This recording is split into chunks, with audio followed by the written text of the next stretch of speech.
Ladies and gentlemen, you're very welcome back to the Iron Mindset podcast. I'm joined today by Alex Cremins, who, for most people listening, are no stranger to Alex, his lifting and his coaching. He's going to talk us through his story, how he went from being a very terrible rugby player, an overweight kid, to becoming one of Ireland's premier sub-junior, junior and now open powerlifters.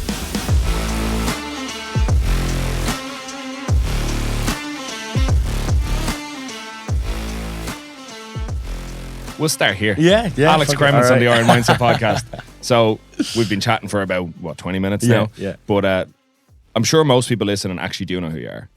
But for those that don't, tell us the story. How did Alex Cremins find himself in the wild world of powerlifting? Right, so I started off, I was just playing rugby, like everyone else who essentially goes into powerlifting at a gym. And I just needed to, get bigger, to get better at rugby, because that's all I cared about. I was kind of one of those people, like anything I did, I just wanted to be the best at it. Even if I was shit like I was at rugby, I was terrible. And I started going to the gym, found out that it was way better than playing rugby. Like I was like, oh, I can actually do this whenever I want, and I'm like not really bad at it. So I was like, right, I'll do this. Ended up going to City Gym then when I was in TY on work experience, and popped in. Still like I wanted to be like a bodybuilder at the time. I had no intention of powerlifting. I didn't even know it was a powerlifting gym really. Like I literally just knew Gar through family. Got like a spot inside there. Went in for work experience. Started meeting the lads, and like I said, I saw a records board. Saw there's different weight classes because I thought it was just for fat lads, and I was like, "Fuck!" So I can actually be this weight. Like I don't have to gain any weight, and I can compete. I was like, "Fucking, sign me up! I'm here for it." Like I was so hyped to do it. So you were doing rugby prior when you were younger. Yeah. What drew you towards rugby? Because I know you won't mind me saying, like, you're not like a massive bloke. No, yeah. I think that was probably part of it. It was like, I think when I was younger, I used to be like proper like fat. Right. I probably weighed more when I was like 10 than I do now. No way. Yeah. I'll get you. I'll send you on a few pictures later. You can laugh at them. But so I think like the main reason for anybody that steps into a gym is just insecurities. You know what I mean? I think a lot of people don't like admitting that, but I think that's why we're all, why we've all stepped foot in there in the first place. I think that's probably one of the reasons I'm still where I am. But yeah, so it was like that. And I think just at the time, it was just like everyone that I knew played rugby. So it was just a thing of like, everyone does it. I didn't even think of like, I think I was like, 13, 14 times. So I didn't even think of like going to the gym. So then, and I was always bad at sports as well. Like every sport. I tried like pretty much every sport and I was terrible at all of them. And rugby was just kind of one where I always just found it really interesting. I enjoyed watching it. I enjoyed playing it for the 3 minutes of game time I would get. You know what I mean? Things like that. And then one day we were at rugby training and it was the coach like turned around and they were like, can everyone put up their hand if they're training in the gym at the moment? And every single person on my team put up their hand. And I was kind of like, oh, like last minute, threw my hand up. And that was the day where I was like, okay, I need to start going to the gym. I didn't even think I wanted to, or like it was ever like an incentive for me. It was just like, because rugby was just to get less fat, because all rugby players were like, fit and like, they look good. So I was like, cool, I'll do that. And then I almost got too skinny. So then I was like probably like mid 50 odd kilos, playing. Wow, okay. Yeah, playing rugby. So I was getting turned upside down. Yeah. So I was like, right, got to start getting bigger. I started going to gym when I was like 15. Was training for like a year and a half, got up to like, mid 60 kilos. And then that was around the time where I ended up going to City Gym and discovered powerlifting, and kind of, so just I ended up in there. Like it was all unintentional entirely. Like it's sheer happenstance. It just happened one step at a time. Yeah, for sure. So the rugby kind of did what you set out to do. You wanted to be less of a fat child. Yeah, exactly. But it almost worked a little too well. And then for sure, the call came to go to the gym. During that period of time then, were you like, I know again you were younger, I imagine your folks were doing a lot of your cooking and things like that, but were you getting more like disciplined on things like cause you were playing rugby? Like did you no I was fucking used. Like when I look back at it now, like no wonder I was shit. Like it's one of those ones, but because I had no idea of anything. Like I think the only thing I started doing, I I got like fucking a tub of protein, and I'd have like a protein shake a day. I had no idea what it was doing. Didn't know what else I was eating throughout the day. Just like whatever I had for lunch going to school and whatever my mom cooked me when I got home. And then it was just a protein shake, and I was like, gains. You know what I mean? I mean, yeah, sure. Yeah, you know what I mean? You're Like, 15 years old. That's pretty good. Exactly. Yeah. So I think it was all right. And I used to do like, even before I started going to gym, I'd do like just like push-ups and shit at home, like, you know, because I was like, yeah, you know, Look in the mirror, see how big you were getting. 100%. Yeah. So when you did decide finally you're going to start going to the gym, you arrive at City Gym and you had that moment, you saw the board, you saw the strength board, and you realized, I'd imagine you had, like, as you said, there was an idea that powerlifting was just this sport for the fat dudes. For sure. The big lads. Yeah. So when you realized I could actually compete in this thing and my numbers aren't a million miles away from what's already up on that board, was that the moment you're like, right, forget this rugby crap, I'm going double down on this? Yeah. No, like pretty much just gave it up straight away and just went straight to powerlifting, and like kind of slowly, you know, I kind of trained in City Gym once or twice, was still in like my old commercial gym. And then, because my ego couldn't take being in City Gym because there was girls stronger than me inside there, so it wasn't really fun. But then I started making like, you know, big gains and like started getting closer to these records and started, you know, signed up for a comp, and then it all kind of just snowballed from there, really, I guess. So yeah. How long from when you joined to your first meet was it? How much of a gap was there? I'd say about 5 or 6 months. Okay, so you had enough time. Yeah, enough time. And it was an in-house meet as well. So it wasn't even like I think it was like probably a year, just under a year since I joined to do like my first like Irish PF competition. Yeah. You know what I mean? Because I'd done like an in-house and it was just super chill, whatever. Like it was grand. And then that was when I kind of fell in love with it. You got to dip your toe a little bit and realize, yeah, this is the sport for me. Yeah. And what was it, do you think, then for you? Was it because you enjoyed what it was, or like, finally a sport I'm kind of decent at? Both. Like definitely both. No, like for sure. You know, like the ego needs a bit of stroking as well. At the same for time, sure, you know? 100%. Especially when all you are is been shit at everything. Yeah. And you try something and you're like, I'm breaking like national records. Like that's even though it's like sub-junior national records, it's a huge deal. You know what I mean? At the time. When you're 17, these things mean a lot to you. For sure. You know, you can tell the girls in school. You know, yeah. I'm sub-junior bench. Oh man, champion. I had like a City Gym like track top and it said like City Gym powerlifting on the back of it. I wear it into school every day. I thought it was the shit. It's class.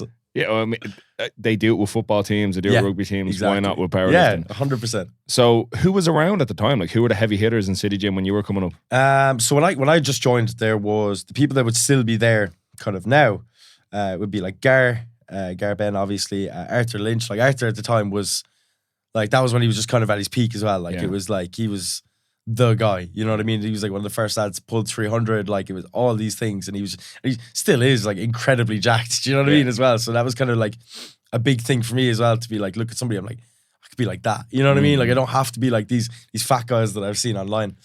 Jack Thornton was there as well at the time, and then Stephen Cusack, who used to be my old coach at the time as well. They were kind of the main crew that was inside there when I had just joined.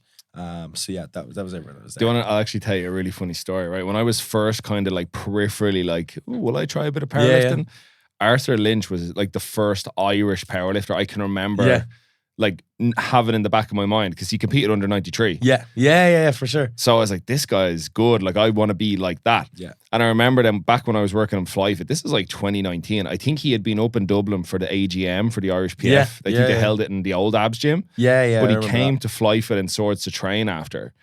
And he came up to me, he was like, oh, you're Ian, do you have chalk? And I was like, it's fucking hard. Yeah, like, shaking. Like straight up, man. Like I grew up with Jake Brennan. I knew Eamon Harford. I knew all these like big lads. And Arthur's just a dude. Like he's jacked and he's strong, but he's like a very like nice guy. He's just chill. Completely normal dude, yeah. But like it's the closest I've ever come to like having a fan moment with a powerlifter. Like I don't even know if he remembers that. Like, and I don't think I've said it on this podcast before. But like when I started, the guy I was aspiring to be like was Arthur Lynch. Oh, for sure, man. Yeah. For sure. Actually, it was actually, don't blame you, like, man, you know, straight up. Like, and he's smart as well. Yeah, like, man. Such a like he was.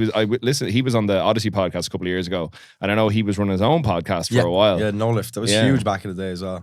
I remember the jumpers, man. Yeah, they were sick. Them. Yeah, you know, I'll have to make an Iron Mindset jumper eventually. yeah. But I'd love to get him on here, man. But yeah, that's like my thing. That's how I became aware of like Irish powerlifting, Irish PF, City Gym, abs. Then by extension, and it was all because I was like, that's the strongest guy that I can think of. Yeah, straight up, man. But then when was it? So you had started lifting in the Irish PF. Yeah. When was it you had your first international after that then? Because you've essentially, like, I think it's fair to say you've been highly competitive from the time you stepped foot on the platform? Like you've been a good, like a high level powerlifter almost from the word go. Yeah, maybe. I don't like to say that, but because I would Say think it. no, because I do think when I did start, like I think by like that in-house comp I did, I think like the first total I put up, it was like 320 or something like that. You know what I mean? It was like I like the same body weight, you know. So it was one of those ones. I think it just got more dialed in over time. But so I did my first Irish PF comp in October 2017, and then my first international was in Lithuania, Euros 2019. So it was like December, I think. So what, 2 years in at that stage, like from like actually competing, but like we'll say like 3 almost at that stage from like powerlifting training. Yeah. So yeah.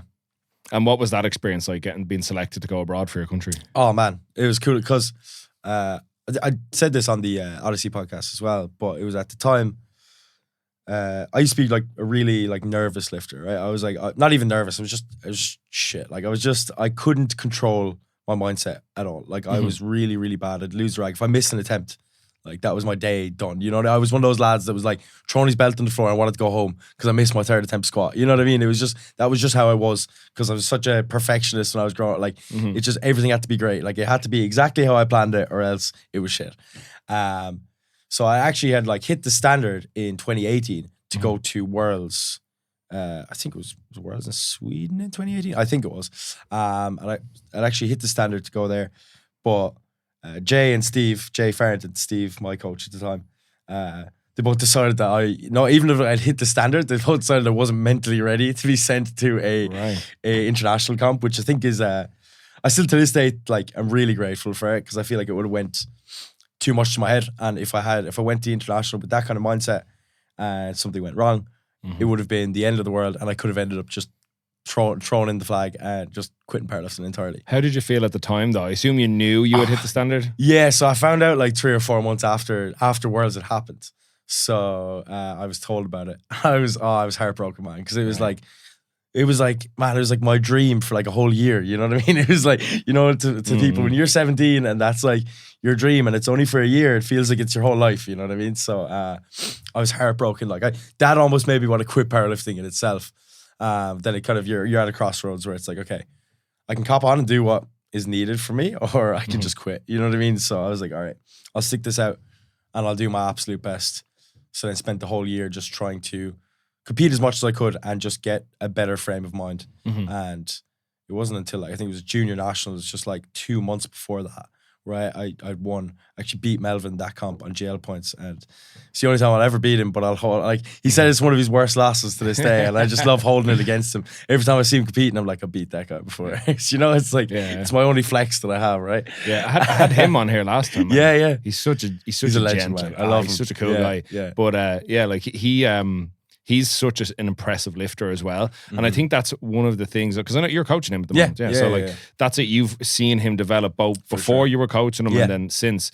And so say like we're taking it back to your, you found out you weren't selected for this competition, not because of your abilities, but because of how you approached your performance. Like if you pumped and poorly, you would throw a bit of a wobbler, right? Yeah. Is it fair to say that was a bit of a turning point for you then?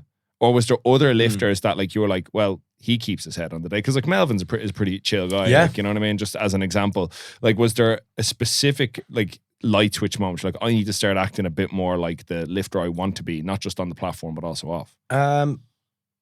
Yeah, I actually would say I'd say just around that time, probably one of the big ones was because he just came in was Jack Henny. Because obviously I'd be very close with him personally and like just in general as a powerlifter. He's one of those people like, but you know, back in the days he was the guy that was like screaming the house down and he was going crazy, but like he would do that like before his lifts and then like whatever happened, even in like training, if he had like a bad day, he was very much like shrug it off and just move on to the next day, you know what I mean? And like I think he was definitely, and just in general the people I trained around, you know what I mean? Like Jack Thornton, Gary, like all these other types of people, you just kind of see like, oh, they're way better than me and they're not acting how I'm acting. You know what I mean?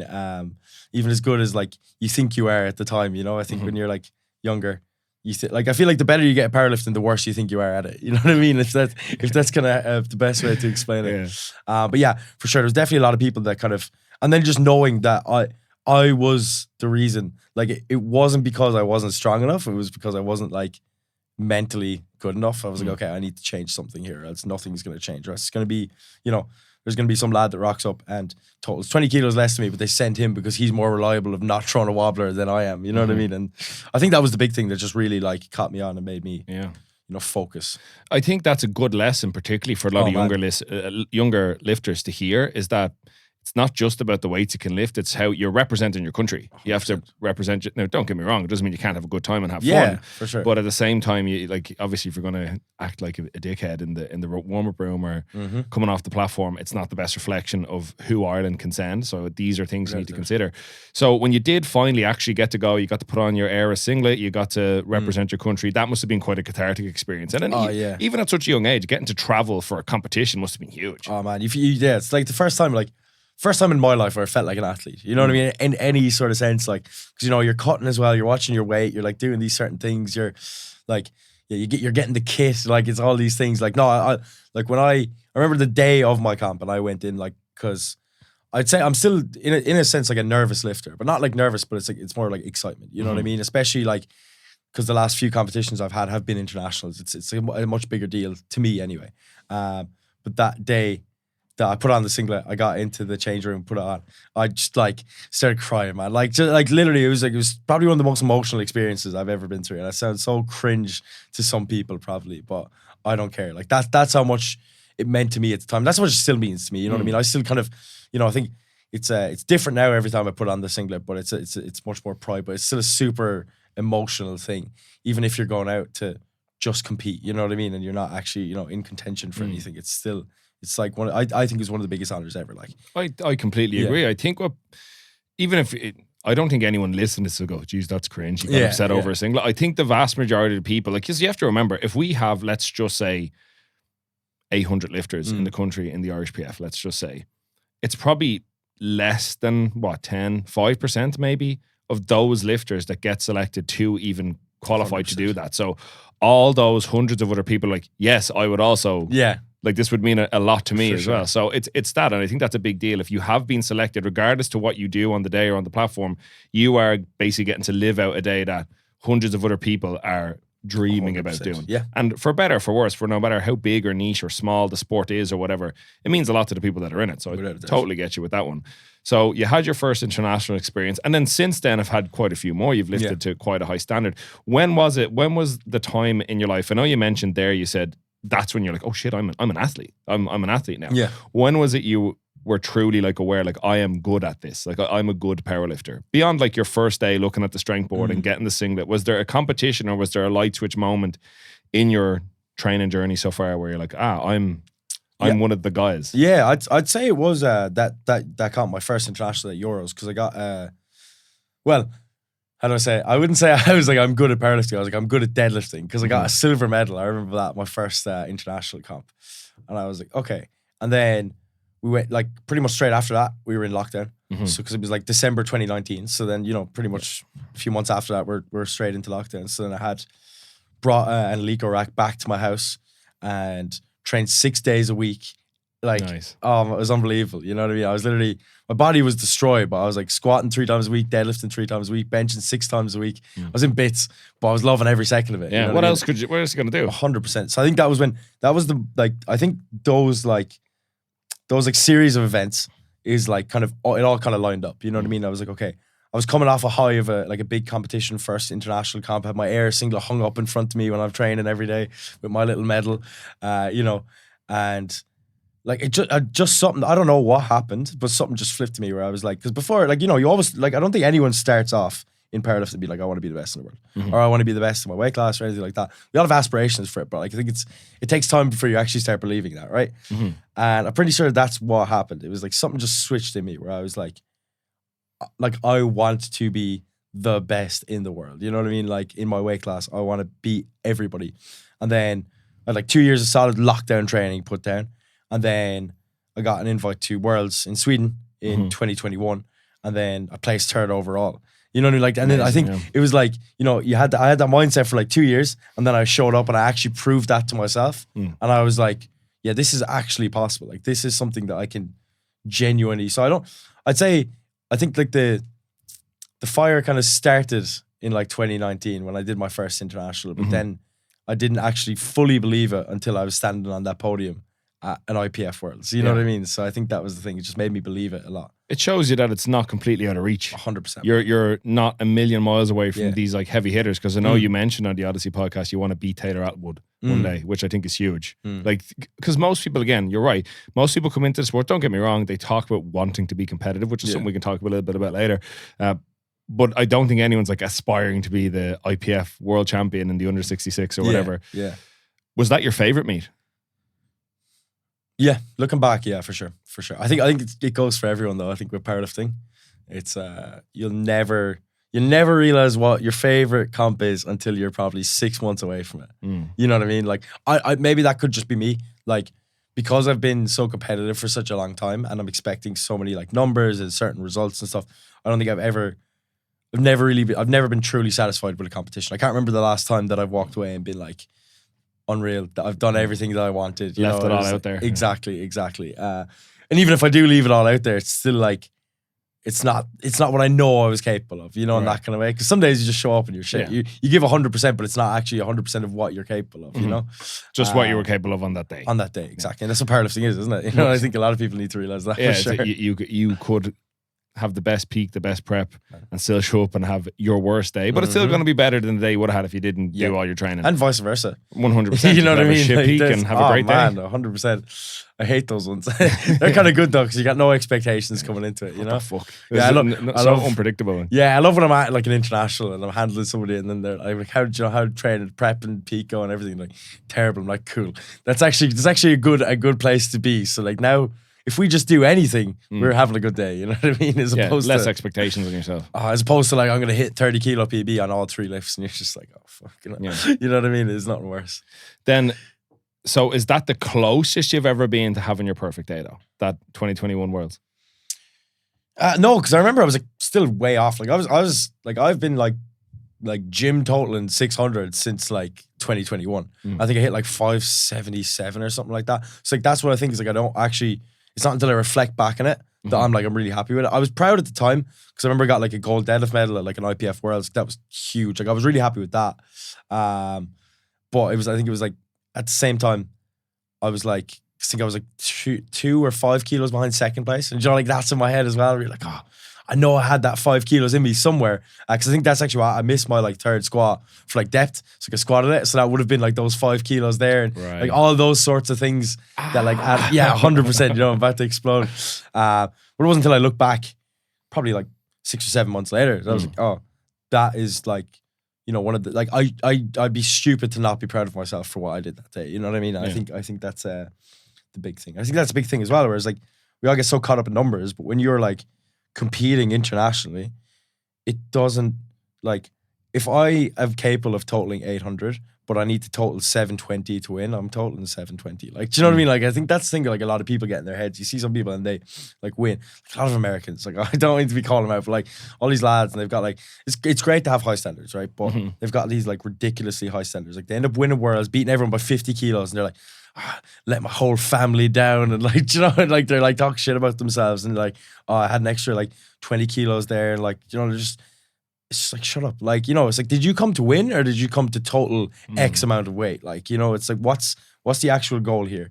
I think that's something that too many people get caught up with in powerlifting. Well, I think as when I had Melvin on, we were talking about the 105's flight from Nationals 2023, and I think most people will agree that we're paying attention in the lead up and we're at the meet. Fantastic day of lifting.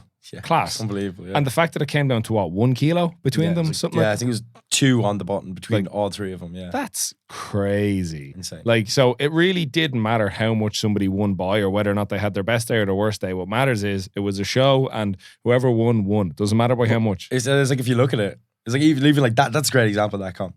It's like, can you tell me what any of them totaled? No, but can you tell me who won? You know what I mean? Can you tell me who came first, second, and third? And that's way more important. Like, people care about, like, every time like people win competition, like if you win IPF Worlds, no one's gonna be like, what you total? Like, oh, you're a world champion. You'll be remembered for that forever. Yeah. You know what I mean? It's the same thing goes. Like, I don't know what Ken totaled that day, but I know he won, and he did it. He did it in a great fashion as well. Like, you know, it's just one of those things. What a comeback! Oh, Like, it was class. It was class. I think as sickening as I was to see it, it was like, it was good. It was a cool moment. Yeah, like, for sure. And people, you're exactly right. People remember that. But what I want to ask you about is, you've mentioned a couple of times you've gotten to coach internationally as well, handling dozens of different lifters at this stage.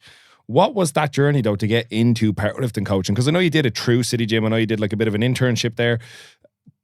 How did you go from being the guy that went to the gym to get better at rugby, decided to do a bit of powerlifting, to working in City Gym, and then fundamentally becoming the head coach? What's that? What happened there? So like when I started, I think I've always kind of had so when I started training, I'd always kind of had like an interest in just programming and like how it works and how, like, completely selfish reasons. Like, I was like, how can I get stronger and bigger faster than everybody else? So I was like looking so into depth into it, trying to understand how everything worked. So I'd like write programs for my friends and stuff. Just like, it was all selfish reasons. Like, I was literally, when I very first started, I started being a coach to be a better lifter, and that was it. It was like, I did not give a shit about anyone else, all these kind of things. But I think as time went on, like, you know, when you're trying to figure out like careers in life and all these sorts of things, something I just like, I kind of always wanted to do was like look into like something like therapy, right? Like just do something like that, because that's something that's helped me a lot in my life, growing up, blah, blah, blah. And then when I started kind of coaching people, and then you like, you know, you're working in a gym and you're coaching people one-to-one, you're doing PTs, and you're kind of like, this is basically the same thing, but I can do the stuff that I enjoy doing and talk to about the stuff I enjoy doing, like lifting weights. So then I started like falling in love with actually like building relationships with clients and athletes, and then helping them reach their goals. And then just like seeing that, I was like, this is the coolest thing ever. Like this means more to me than anything. You know what I mean? So I think from there, I was like, okay, I want to be a coach. Like I knew after, like, I was coaching a few people for free when I started off in City Gym, just to kind of get a feel for it, you know? Sure. Started realizing this is something I definitely want to do, and I want to pursue this. And then from there, like I said, that was pretty much around the time I just started working there in like late 2018. So I've been there about a year, just doing like, you know, cleaning out the bins, fucking doing one PT a week, you know, getting no money, but just doing it because I loved it, like working a different job at the same time, all these sorts of things. And then kind of around that time, I got offered a full-time job because we had a guy who left. I was like, sweet. And then like imposter syndrome hit. I was like, shit, I got to get learning. So I started doing everything I could to like research stuff like that. Then went into lockdown. Same thing again, just had so much spare time that I think I just put so much into it. And essentially from there, like, lockdown was kind of a blessing in disguise, because I think, I definitely think I worked to earn my spot as like head coach of City Gym. But at the same time, it was kind of because the other powerlifting coaches just ended up leaving because of like COVID, and like they just wanted to get different careers, just all these sorts of things. Because obviously there was no money being made during lockdown in the fitness industry, really, unless you had a few online clients who had a home gym. So I think I kind of just got landed in that position anyway, because I was like the only powerlifting coach left. Right. So, but like I would like, and I think that was also a big thing where I was like, I need to prove to not only myself but everybody else that like I'm not just being handed this position, and that I deserve it. And like a lot of it was just insecurities and imposter syndrome just driving me to be better. I don't necessarily think that's a bad thing. You know what I mean? It was stressful at the time, but I look back now and it's like, you know, it shaped me into who I am as a coach now. So then essentially from there, like came out of lockdown, was way more informed as a coach, like knew a lot more, was just coaching a lot more people, working with a lot more people, because like we said, a lot of people came in after COVID. It was a huge thing. And then went over to Worlds in Sweden, and one of my lifters at the time, Leisha Quinn, was competing and clearly going to win. And I was like, I'm not missing that. Like, I don't care. And it was the day after I competed as well. So I was like, I'm free. So I basically kind of like politely said to like Jay and the lads, I was like, I'm coming in for this. Like, I was like, there's no way I'm not going to be there. Is this when you broke into the woman room? Pretty much, yeah. I kind of just like walked in and just stayed around there. It was kind of like, you know, I'm not really going to leave. Yeah. I'm not missing this, you know? So luckily I was like already like sound enough with the lads that it wasn't like a big deal. They kind of wanted to give me the opportunity anyway. So it worked out well like that. So I'm not saying for anyone to break it, like feel free to break into a warm-up room if you're at Worlds, because if I'm there, I'm going to tell you, fuck off. Like, you know what I mean? But it definitely is one of those things. So then from there, just got much closer with the lads. I think I made a few good calls on the day, and then yeah, even like, you know, Jane stuff was like, do you want to help out for the rest of the week? And I was like, fuck it. So like I handled like, helped handle Melvin that comp. I wasn't even coaching him at the time, but like, you know, I was like walking him out, all these sorts of things, got a bit more experience under my belt. Then got asked if I wanted to go and coach for, sorry. Don't worry, the robust mics, they'll be okay. If I wanted to go and coach for Euros that year, and I was competing anyway. And it always worked out well because they go in order of weight class. Yeah. So because I was 66, it was like I was on like day one and then I was just free for the rest of the week. So I could just coach as well. Brilliant. So that was it. And I just kept getting experience, just kept like asking like annoying Jay about coaching and stuff like that. And then pretty much just got more and more experience and got better, learned from the lads, and now we're here. Like that's pretty much it. Yeah. That's a great story as well, because I think it's that persistence. Yeah, man. You have to want it. You know? Same with training. It's like, I think it's with everything though. People wait to be asked. It's like, no, just you can annoy your way into so many positions. Oh, for sure, man. If you don't ask, the answer is always going to be no. You know what I mean? And you know, it's not like that. Like if somebody wants the answer to be no, then make it very clear that it's a no, and then you don't have to ask again. You know what I mean? Like it's one of those things. I don't know how the lads felt at the time about letting some like 20-year-old lad just jump into the warm-up room and kind of be calling a tempest and stuff at like an international camp. But you know, I would always ask the opinion of the lads, and I'd always be like talking to Jay and Jack Thornton and Louis and all these lads. And yeah, just learned a lot from them. And I think they kind of saw that and just gave me the shot from there. And then it's the same thing with like I was saying with like City Gym. It's like, you know, once you're given that sort of opportunity, you have to prove to yourself and everybody else that you actually deserve to be there. And that's it, you know? A huge amount of it is just showing up and being there. For sure, man. They obviously saw that that was somewhere you wanted to be. Man. And yeah. it'd probably be less of a pain in the arse to try and keep kicking Yeah. Genuinely. Let him fucking stay. And then you actually knew what you were doing. You were helping. So they're like, he's quite good. But like, so that was it just like this journey that just kind of came about? Like, you know, you were doing a bit of PT anyway.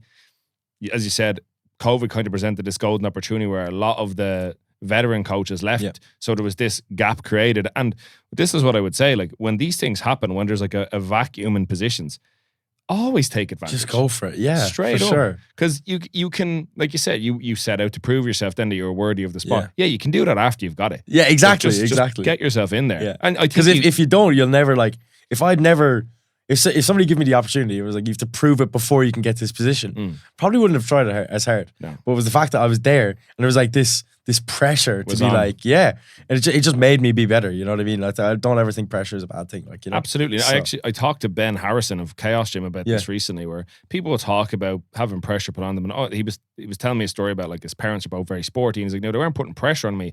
But there was like maybe a little bit of an expectation. I was like, listen, pressure's not a bad thing. No, like, don't get me wrong. As long as you decide what like if you're like, well, I want this role. Okay, now the pressure's on for you to fulfill the duties of this role and exceed the expectations. Great. Yeah. And I think you can say you've done that. No, I can definitely say that. Did you have a moment where you're like, actually, okay, I'm a good coach. I actually know what I'm doing here with powerlifting. Was there like a lifter you handled or someone you helped progress or someone you helped break through a barrier? Or has it just been like a dozen different things? Man, it felt like it all just came at once. Yeah. You know what I mean? Like I felt like I was just this young fella who like was just kind of like around powerlifting for a long time. Yeah. Just wanted to, you know, be kind of good at lifting and good at coaching. And then I felt like after that whole year of like 2021, kind of got to the end and just was so focused on just like doing these things that by the end of it, when I look back, I was like, I've done a lot there to prove that I am a good lifter and a good coach. And that was pretty much it. Because I don't know, I think at the time, I never really like, I wouldn't say, which is weird of me because I would be the type of person, but I never really doubted myself in those moments. Like it was really weird. Like when I was training, like I was like telling myself I'm going to beat everybody, even if I knew deep down I kind of wasn't. I really had that faith in myself that I was going to do it. Same thing when I was handling and stuff. There was never a time where I was really nervous. You know what I mean? I was always kind of like, I've got this. Like I can do this. I think the security of having like the other coaches around as well was huge because like it just turned around and asked Jay, am I doing this right? Or like, you know, is this the right call to make? Or should we change this or anything like that? So I think that was definitely a huge thing as well. So I think it's, you know, how you surround yourself with as well at the same time. And I think backing yourself is a big part of it. You know, yeah, definitely. You mentioned like, you know, and it can be a limiter for people's self-doubt, imposter syndrome we mentioned before. But realistically, it's like, you're never going to know until you put yourself in that position. Yeah. And luckily enough, Ireland has quite a robust international coaching team as is. But do you have any moments with your own lifters then that like stood out to you as like highlights of your coaching career so far? Because you have quite an impressive roster of lifters. But is there anything that sticks out? Because I know like coming into nationals, as I mentioned with Melvin, that was quite a big deal. Yeah. You're on the Odyssey podcast, fully sure. Melvin was my pick, man. I was so sure he had it in the bag, like. For sure. But that's what made it good. Was there any moments for you like this is like the accumulation of our coach and athlete relationship? Yeah, I think it was a mixture of like a lot of people like making progress for sure. Like that's always going to be one, you know what I mean? But I remember at the same time, like a lot of people making progress at the same time. I was, this is really cool. But then you have like, I remember it was just weird. Like it was like at one stage, there was just like good lifters coming to me, which was like really weird for me because I was never that guy. Like I'd always just coach the kind of like middle of the pack lifter that just wanted to like, just do better at powerlifting. You know what I mean? I had guys who were like, I had like Melvin coming to me, Jesse Moran came to me, like went out of their way to text me and come to me and be like, I want to work with you. Yeah. Not like they inquired through City Gym, they got stuck with me. It was like, I want this guy to be my coach. And I was like, I must be doing something right. You know, I think that was definitely it. Like the faith that other high level lifters, even just normal level lifters had in me and how much they, like the loyalty they had towards me and how much they wanted to commit to me and be with me as a coach over anybody else. And I like, because I'm not stupid. I know how many good coaches there are in Ireland. There's a lot of them. Like it really, really is.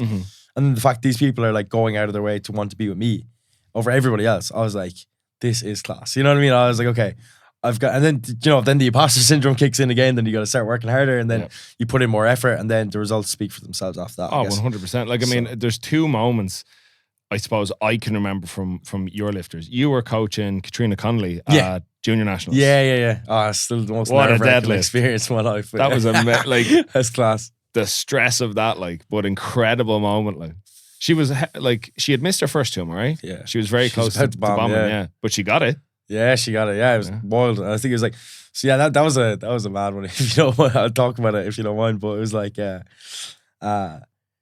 yeah, it was one of those things where like, I just had a feeling. You know, I just had those feelings. I was like, right, if she's like even half okay with kind of the risk of bombing out, like we came there just to win. We came there to win, lock in our spot for Worlds. That was the plan. That was it. That's all we wanted to do. And like we didn't care about a total. So it was, well, obviously the total that would have hit the standard. Yeah. We needed to win as well at the same time. So we just chatted and I was like, you okay with doing this? She was like, yeah. I was like, right, let's load it up. And I think it was like a 5 kilo PB, like more than she's ever pulled in training at the time, or 2.5 or something like that. Oh my God, it was one of the most nerve-wracking experiences of my life. But then, you know, shit like that happens and then you're like, this is why I do this sport. Yeah. You know what I mean? You're like, this is why I do this. This is why this is so important to me, why I love it. Like, I genuinely, hands down, love coaching way more than I do competing. I don't know if you'll agree with me on that. 100%. Yeah, 100%. It's a different buzz, man. It's a different buzz watching people that you care about do really well than actually just doing well yourself. Yeah. Because you kind of expect it yourself as well in a way, so it's not as satisfying. Three things, and I think three things that can really apply to that situation. One, it's you truly understanding your lifter. For sure.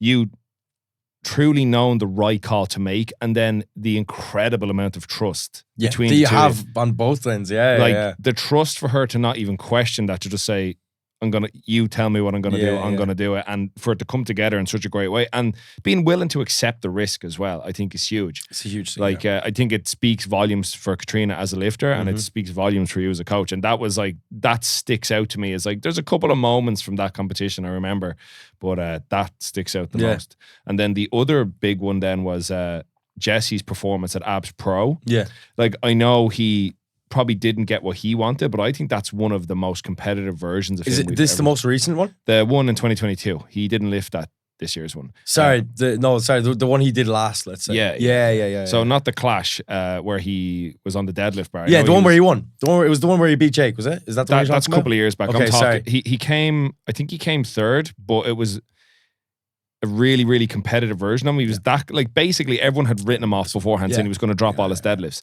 And he was like, not that far off locking out 375. On a stiff bar as well. On a stiff bar. I think that's what it was. Yeah. But because I was commentating it, and like everyone had said, Jesse's going to maybe get an open and deadlift and he'll miss the rest. But like, he had a fucking good, if he had gotten the last pull, he'd have won. Exactly, yeah. And don't get me wrong, there's like calls that need to, I think it's like a whole different animal when you're dealing with lifters of that level. Because Jesse's like in another stratosphere. You know what I mean? Without Obviously, doubt. with the Ridiculous, all like. untested lifters are. Yeah, oh man, without that. But Different ball game there. Like, 100%. So like I remember that meet. I was like, God damn, because I was like, everyone had like written Jesse off as like he's not even going to podium, and I think he came third overall. Came third, yeah, pretty But sure. like not a million miles behind the two lads. Like, you know, I think it was Luke and Dave were second. Yeah, and third. that was the comp that Dave won. As That's far right. as I know. That's yeah, the that was one, when he beat Luke. Yeah. There's yeah, too many abs moments. there. Honestly, and because it's in the same building, they all just like it's all one day. If you ask me, in my head, because only now that I've just realized he did 3 comps with me in abs, and I completely forgot that. But yeah, no, for sure, man. I think that was a huge thing as well to kind of break into like the untested side of powerlifting and be like, I actually feel like I'm a big part of it as well, because I used to even say that to Jesse. Like I was like I'm super like I constantly go through like having imposter syndrome like every single day of my life. Like I wake up and I'm just like not necessarily I don't deserve to be here, but it's like, what have I proven to myself that I deserve to be here? You know what I mean? Because like, even when I used to go to like abs pro, all these kind of comps, I'd be shitting myself because I'm like, man, I'm going in here to this room full of lads who are all, you know, juiced up and they're like all 100 kilo plus. And I'm coaching Jesse, who's like in contention to beat all these motherfuckers. And they're looking at me, like in my head, they're looking at me like, who's this fucking little skinny IPF lad who's still a fucking junior, like coaching, like probably one of the best lifters in Ireland. You know what I mean? Like that was a huge thing for me. So I think that was another, once again, pressure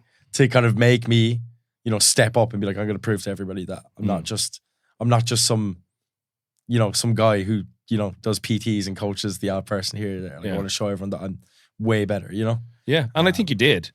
I hope so. Like I said, like again, I'm lucky in that I get a really good seat to those meets. It's actually, I was talking to Jay only yesterday about like, I was like, I would love to do another ab series. He's like, oh, I need you to do too many things. I need you to Like, you're trapped now. Yeah, pretty much. Yeah, so I don't get to lift at them anymore. But for that, it's great to be able to watch, and that to me, that's probably still in my mind one of my favorite meets for that reason, because it was still anyone's meet till the last pull, which was amazing. Yeah. But then that. Just speaking of Jay, I want to talk a little bit about the relationship you've had with Jay. Yeah. Because I know you said when you initially started in powerlifting, before you really knew the guy, you didn't like him. Oh, no. Yeah, but I think it's you hear stories, you know what I mean? Especially when you're in, because I think that was kind of like, around those times it was like peak city gym versus abs. John, there was like actual like beef, where there was like actually like, I wouldn't say beef between like any of the main people, but I feel like with like those clubs, there was like, people that were training inside them, and they were like, you know, they were like hating each other for no reason. Do you know what I mean? And then you'd hear stories and like, oh, you know, this guy said this, he's talking shit about this person, blah, blah. It's like everything. I'd never even met Jay properly, but all I knew in my head was that's the guy that said I shouldn't be going to Worlds. Yeah. And even at my first international at Euros, he wasn't there for those few days that I was there competing. Yeah. So never actually like properly met and hung out with him. So I'd only seen him for like previous comps, and like I was still early days. So like Jay, I'd never like spoken to Jay when we were at comp stuff. So I was just kind of like, yeah, everything everyone's saying is right. Yeah, fuck that guy. You know what I mean? Like that was just how it was. And then we went to Sweden in 2021, and we proper just got to know each other, got to hang out, have a few beers, and talk some shit about powerlifting. And basically, I think we both realized then that we're pretty much on the exact same page about everything when it comes to powerlifting and just life in general, and how we view things. Well, not everything, actually, not everything, but with like life in general and stuff like that. So, and then from there, just the dude just did so much for me. Like really, really, really went out of his way to teach me about coaching. Explain things to me. Any question I had was never stupid. Like, you know what I mean? He'd take the piss out of me for sure, but it was never a stupid question. And he'd always go out of his way for me. Ever since that time, I think when we kind of properly got close after that. So yeah, he's like, you know, legit, like, almost like unintentionally my mentor in a way throughout the last like 3 years. You know what I mean? So yeah. I think it stands out though, and I think anyone that like follows you on Instagram probably saw when he stepped down as head coach, you got the fanny pack. Yeah. Not anybody else. Huge, yeah. Like, I think that speaks volumes to what he thinks of you as a coach. That meant a lot, though, yeah? Oh, man, for sure. Like, no, that was like, probably one of the biggest honors ever. Like, you know, I know we talked about it before we started recording, but I want you to say it on the camera. What? That you got like a little. Okay, fine. Fine. You caught me out here. I did get a little emotional. It was a long week. I was tired, and he just caught me off guard. Was like, here, and I was like, no. I was literally like, you're joking, like, John. He was like, that, because I feel like a lot of people wouldn't understand how big of a deal that is. That's huge. Like, you know what I mean? Like, that's his sacred fanny pack.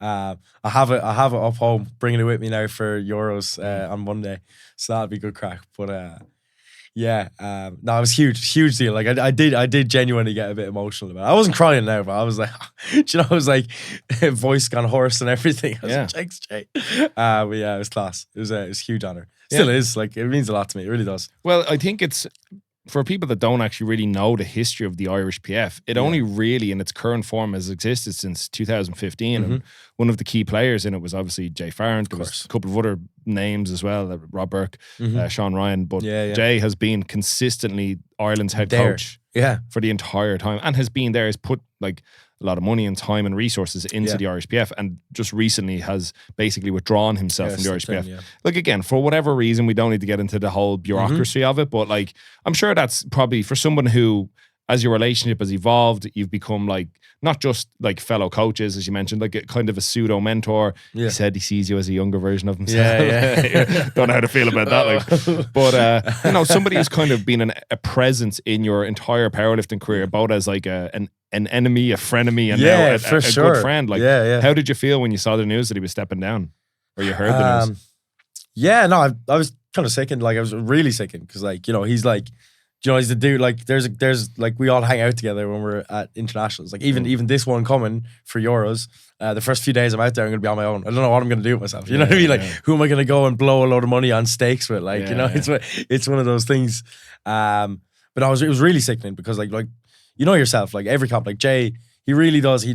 He brings energy to the room. You know what I mean? He makes things more fun. Like, just the mundane, boring things, like waiting to weigh in, like, you know, warming up, like all these things. He makes it a bit of crack and he makes it fun.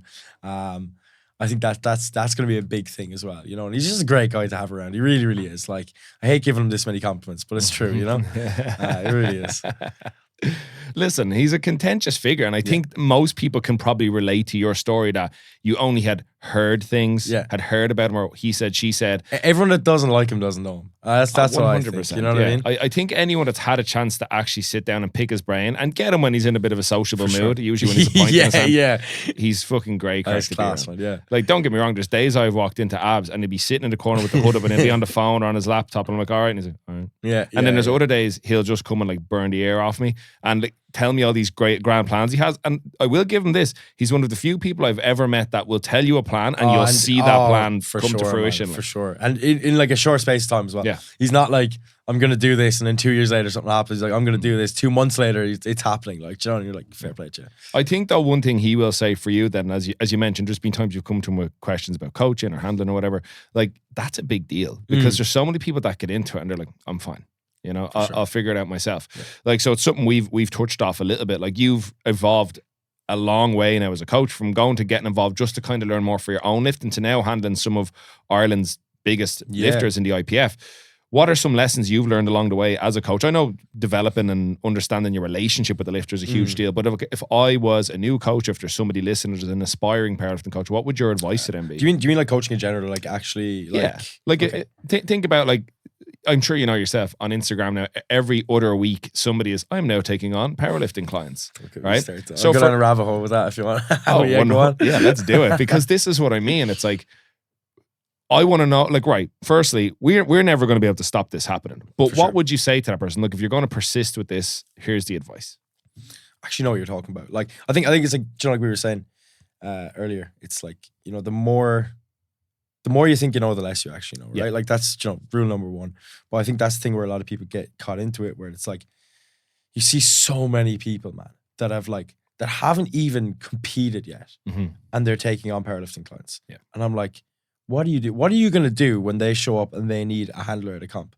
You're just going to learn the rules as you go along. Like, as fun as that is, but I'd say the main thing is don't be afraid to ask people questions. Yeah. Like, realize that you don't know what you're talking about or what you're doing. Like, I think being self-aware is probably the big thing, right? Knowing where you actually are, where everyone else is in comparison to you, like the people that you're comparing yourself to or that you want to be in competition with, and go from there. Because I think there's like, Ben Chaos talked a lot about it on the last podcast he was on, and in terms of like, there's two different types of powerlifters, right? Yeah. There's like the ones that really want to be competitive and the ones that want to be just compete for the fun of it. They want to change body composition, they want to do whatever.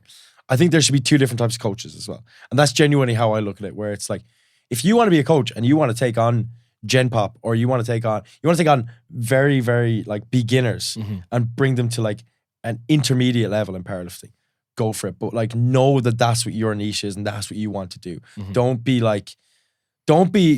fucking coaching for 6 months. You've done one comp. You've got I know it shouldn't matter. You got a 350 dots and you're like in lifters DMs trying to poach them and all this kind of shit. Like, that's where I kind of draw the line. And I'm just like, you need to know where you stand. You know what I mean? And it's like, and if you want to get to those higher levels, like, look at the people around you, talk to them. Like, if you're in Ireland, everyone in Irish powerlifting is so friendly. Yeah. Like, if anybody was to DM me and ask me a coaching question because they want to do better themselves, just even have a call and chat and just try pick each other's brains apart, I'm so up for that. Like, you know what I mean? I think all of us would be, you know what I mean? Like, all of the high level coaches in Ireland are so open for that. Like, all we want is better quality coaching in Ireland. And like, it's not going that way with the way things are going at the moment. You know what I mean? And I think people need to specify what they mean when they say online coaching as well, because I think a lot of people think that's online powerlifting coaching and like, things like that, which really like grinds my gears. Because especially like, you're probably the same. Somebody like myself who's essentially been writing programs for people since 2017 to be here now, and then have like, John down the road who's done his first camp last week and he's there. And he's taking on clients. He needs 5 lads to come to him. It's just things like that. It just really pisses me off. So I feel like I went off on a tangent there, but I feel the main thing, let it out, is Alex. It's just knowing what you're talking about and knowing what service you can actually provide for people. Like, don't go taking on 30 clients if you know you only have enough time to respond to 10 of them and actually give them a good service. Like, just shit like that. Like, know where you're at, and then just go from there. Just constantly try to learn as well. Like, even to this day, like, I'm still learning things. You know what I mean? Same. Every time I handle somebody or I'm writing somebody a new block or just communicating with an athlete, I'm learning new things constantly. Even outside of that, like, I'm trying to learn new things, taking in new information from all different like sources and stuff like that. So I think that's definitely the main thing. I think that it is such a key part of it. Is like it's an adage, it's a cliche, never stop learning. Yeah. Have you ever seen the graph called the Dunning-Kruger effect? Yeah, of course. So you got these guys. It's called the Mount Stupid. Yep. They're at their peak confidence and complete lack of knowledge. And it's as they gain a little bit of knowledge, they fall into the valley of despair, where they're like, I know nothing. I'm an idiot. And then you kind of climb back out and you realize, I've got a decent base, but I can always know more. Exactly. I think that's kind of where we're at now. Like, 100%. for the likes of yourself, even the likes of Jay, any reputable coach knows that having a better network of coaches to kind of buzz off and challenge your ideas. Yeah. Because I think that's one thing that we can, it's one thing I know I've talked to Adam Phillips, Adam from Odyssey Strength, about. And he's said himself, he's kind of changed his mind on things before that he wouldn't have done before, that he's realized, actually, maybe what I was thinking then isn't best reflective of everyone. I think if you're a coach, you have the same biases that you had 3 years ago, and they're not like, big principles when it comes to training. They're just like these small little things, like, like front squats or shit, like, stuff like that. It's like, and you still have those views, and you can't have a more like objective view on them. Yeah. Then you're a shit coach. Like, you don't know what you're talking about, you know what I mean? And that just proves that you're not trying to learn. But I think you should always be challenging your biases. Like, for sure. A good example is like, for me, like 2 years ago, I used to always think like the Joey Flex squad. I thought there was just a bunch of clout lifters. I was like, they know nothing about programming, blah, blah, blah, all these kind of things. And I was like, right, I need to stop talking shit about them and actually learn from them. Yeah. So I signed up with them. I was with Flex for like 7 or 8 months. It was just from my peak for my last international at Worlds. And, like, I learned stuff from them. You know what I mean? Not as much as, not like about programming or about like, technique work and stuff like that, but I've definitely learned from working with those guys as well. A lot of stuff that I didn't think I would learn, and that was just from challenging my own biases. You know what I mean? And being like, okay, instead of judging, I'm gonna actually try and make an effort to learn from them and get involved and see what it's all about. Learn the why behind their methods. For sure, yeah. Do you have anything in particular that sticks out in your mind as this is something I used to be very against that I've now kind of 180'd on and I can see the value in? Is there anything that sticks out? Like I've loads, man. I honestly actually don't think so. Just because I'm just constantly changing my mind. You know what I mean? So I don't think there's ever been a moment where I'm like stuck to one thing. And I think with coaching, everything needs context. I think anything can be applicable. Yeah. Like absolutely anything, but you need more context to it, right? So sure. In that kind of way. So I think if somebody comes to me and I hear something, like I can't think of any examples right now, but like something involving training, like a certain particular way that like, oh, this works or whatever, I'd be more so interested to understand the context behind it and how it worked, because I can believe it can. You know what I mean? Just because 100 people make progress off a program, there's going to be one person that doesn't. You know what I mean? And it's like vice versa as well. So I think that's you can't put the square peg in the circle hole. Exactly. You got to figure out the why behind why that isn't fitting there. Yeah. I'll give you some of mine just to in case it sparks any. Man, some of these are really bad. Like so way back, I used to do pro wrestling years ago. I went to the gym just to like look the part, right? But I didn't train arms, and I was like, I'm like an outlier. Hated training arms, right? But my whole idea was, if I train my arms, I'm going to have less strength for bench press, and bench press is more important, right? So that's class. This is like 2012, right? This is way back. Then for a long time, I was like, the leg press is pointless. You should just squat, right? Yeah. As time has gone on, I see the value in just being able to like beat the shit out of your legs without loading up your back and your core and things like that, right? What was another one? I used to think if you were in powerlifting and you were like getting into powerlifting, you were very overweight, I was like, you should get leaner first before you ever worry about getting stronger. And now I'm like, look, I can't tell someone where their value is. For sure. If they're training, that's already a plus. If they're doing more than they were last week. Exactly. So I kind of like, it's that, like, I'm not trying to push that agenda on people now. I used to think like, cardio kills gains. That could have been one that I probably would have agreed with back in the day. That was my own, just because I didn't want to do it. You know what I mean? That was it. Straight up the same thing. But now, like in the last like 3 or 4 years, like I kind of eased off on it as soon as I start like coaching people seriously. I saw the value in it, but especially in the last couple of years, I suppose during COVID particularly, it stood out to me. I was like, no, I think we should all be doing a lot more cardio. Like, for sure, man. As I've learned more, especially powerlifters. Straight up, man. So for powerlifters don't know, there's a thing called the minimum activity guidelines. You need to hit those, So for sure. That was they're some of like my big like. I'm like ones that like I actually probably really shouldn't be saying them out loud, but it's the transparency of you can, and it's funny now because I've got people that I have doing like a quite high volume on the leg press, and like, this motherfucker. If I had come to him a couple of years ago, I wouldn't have to face this shit. Yeah, exactly. I also, it's one thing I will say as well. The one thing I see in powerlifting coaching a lot that I think people need to ease off on, even people that are very good powerlifting coaches, there's like hyper specialization year round, especially on like new lifters. I'm like, let them train a lot of different ways. Like still do squat, bench, deadlift for sure, but like, if you have a 17-year-old who is, like, yeah, fair enough. They're like, I want to go to IPF Junior Worlds. Cool. But like, it's also important that you are just a generally fit person. If you look across the board at other athletes, particularly if you look at the States, they have them play all sports, like baseball, football, basketball, soccer, like everything all at once to just develop a massive skill set. And when they start to show excellent, an outlier in one particular thing, that's what they have them focus on. Exactly. Yeah. Like an athlete is an athlete at the end of the day. You know what I mean? So I think it's like, doesn't really matter where you go into. Like if somebody's a really athletic person, in general, if they go into powerlifting, they're probably just going to be better than the average person anyway. So it's like, that's what I was just going to say. It's a great example of it. Like I feel like she could chop into anything and be good. Yeah. You know what I mean? I think there's a lot of people like that, a lot of great examples. Don't know if he's done any other sports, but I feel like Damien would just be the same. Like he just seems like that type of person that would just like anything you threw at him, he'd be able to do it. You know what I mean? So definitely, I think that's huge, man. Yeah. He freaks me out, man. Yeah. Damien now. Because he's like so chill. Yeah. He's a nice guy. And then like he just, he's not like a clout chaser. He just does his thing. Just need to like post, like he's just world class. Literally. 800. It's just insane. I've never felt the moment like powerlifting is something I do for fun. Obviously, like I work in it, but I mean for my own like I like being competitive enough. But like at the moment now, obviously, as I'm sure you are right now, you're more focused in on like, especially now with your new coaching business, you're more doubled down on coaching, right? Yeah. But I'll never forget the feeling. I was like, Damien Lam's going to 93s. Yeah. You know, just That's me done. Yeah. In fairness, if the person I feel the worst for is Keane Madden. Like Keane's like king of the 93s basically.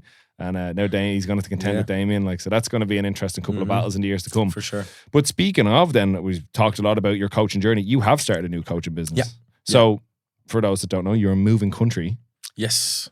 Moving to Australia in 7 weeks' time. So going to be gone. As of now for a year. We'll see where it goes down the line. So yeah, to do that, I kind of needed to break away from something I've always wanted to do anyways, start my own coaching business. I just had to break away from City Gym. Like I said, there's no bad blood or anything. I'm still City Gym at heart till the day I die. You know what I mean? Always going to be, I still train there, like still great friends with all the lads. But yeah, always wanted to start my own coaching thing. And I just thought, with the way things were lining up, it was just a perfect opportunity to just do it. So so Zelus Powerlifting, DM for coaching. Little promo there. It does, but I mean, I think it's one of those like, you're kind of like at the edge of a cliff of like, well, I've kind of had the security of this club for so long. Yeah.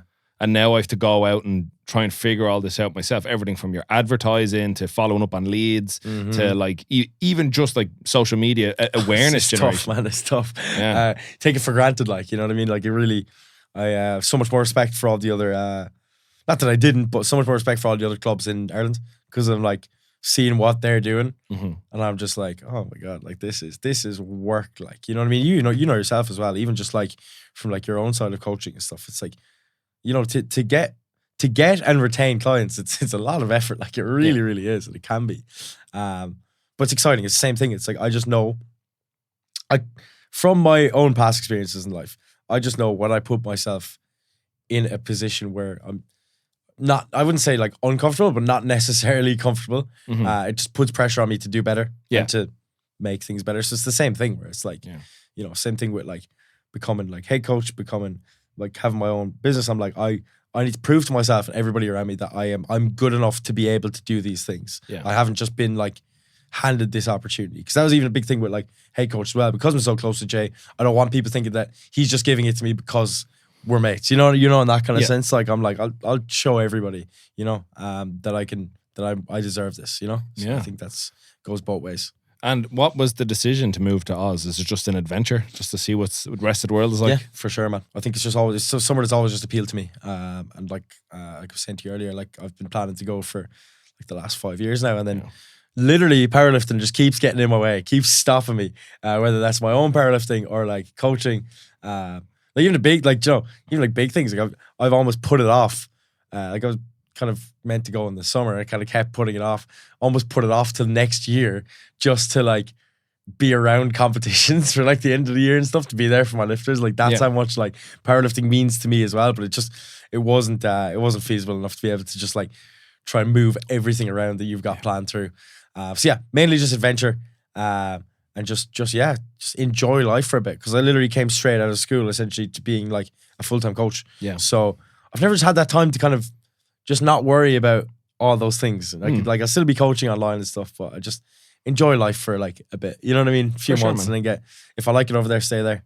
But I'll see how it goes, you know? It's that, like, sometimes you have to bite the bullet with these decisions and just take the leap and see what happens. Yeah. And respect for doing it, because I know there's a lot of people that plan. As you said, I'd imagine it was because it was like on the books for like 5 years. People like, here, Alex, when are you going to fuck off? Honestly, yeah. People like, man, you've been talking about this for too long. You fucking get away. You're doing it now. Yeah, man. But I know you had that moment then where, because you've a very big client roster of athletes, and you had that moment obviously where you had to like let everybody know you were, you know, going to be running your own thing, and they had a choice to make. Yeah. And much to your, I'm sure, satisfaction and reassurance of your abilities and your relationships with these lifters, like the vast majority have decided, nah, Alex, you're our guy. Yeah. All about too, you know, and it wasn't anything personal with them as well. It was just a money thing. It So, just you know what I mean? sense for them. Yeah, for sure. I never take it personally anyway, you know. It is what it is. But yeah, no, man, that was huge. That was like, that was huge for me. Like, it's something that I always want to do, is like make sure that my lifters are satisfied and I'm giving them a good enough service, you know what I mean? And like the fact that like they all were still just even so loyal enough to just stay with me and be like, no, I want you to be my coach, you know what I mean? Like it really did give me like a bit of a surge of like confidence as well. To be like, no, I can do this, you know what I mean? When because it was actually extremely nerve-wracking. Like that day, putting up that like first initial post on Instagram to be like, I'm done. I'm done with like where I used to work and I'm gonna start up my own thing. Like I think it took me like a full like 24 hours to post that. I was just sitting there looking at it, like fucking wrecking my girlfriend's head. Like, does this wording look all right? Do you know what I mean? Just things like that. And I just had to bite the bullet. Literally, I was actually getting on a plane, so I literally posted it and then got straight on the plane. So I was like, I don't have to look at my phone for an hour. I don't care about what the reaction is, you know.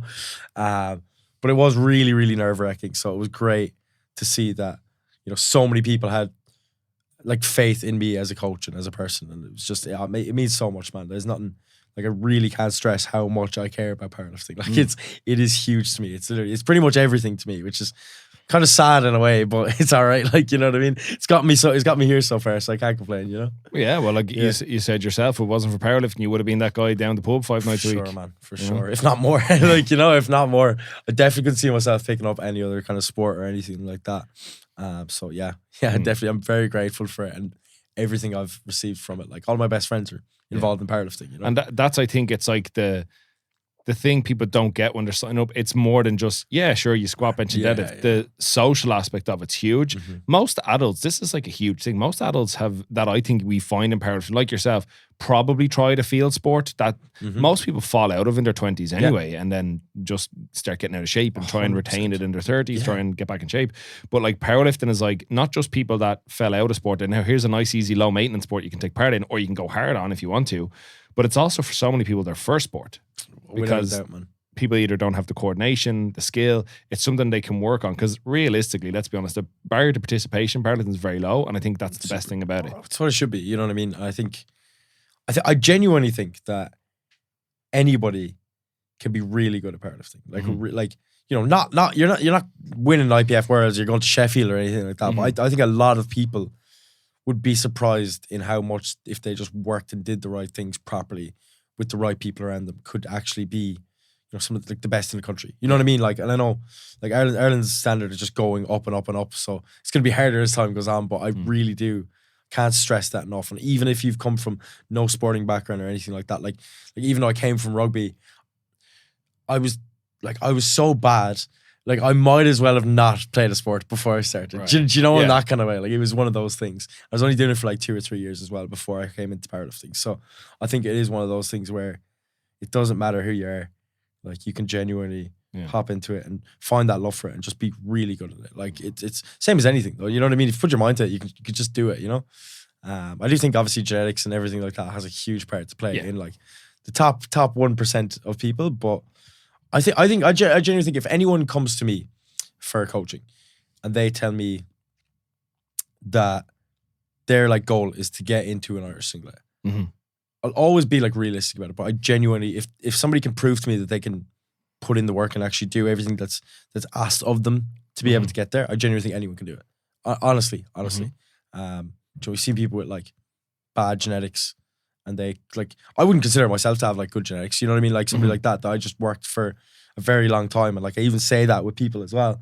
When people look at me in the gym, like these lads who are only in for like a year or two, and they're like, oh yeah, Joe, you're doing X amount of weight and this and this and this. I'm like, I've been doing this for 8 years. Yeah. Like, it's like, I'm actually not better than anybody. I've just lasted longer than everyone else. When I came into powerlifting, for sure, man. I think it's outlasting everybody else. It's like just doing, like genuinely the best thing I did was doing the opposite of what everyone else was doing, just dropping off or quitting or taking a year out and then coming back. Yeah. Because you see these guys are like at the top, they get like other priorities. I know I'm kind of saying that now, but as I'm taking my year off, but it's like they have other priorities in life, and then they come back, and then there's like some 19-year-old that's just fucking just surge past because he's like done all the right things he's needed to do for a year and a half straight.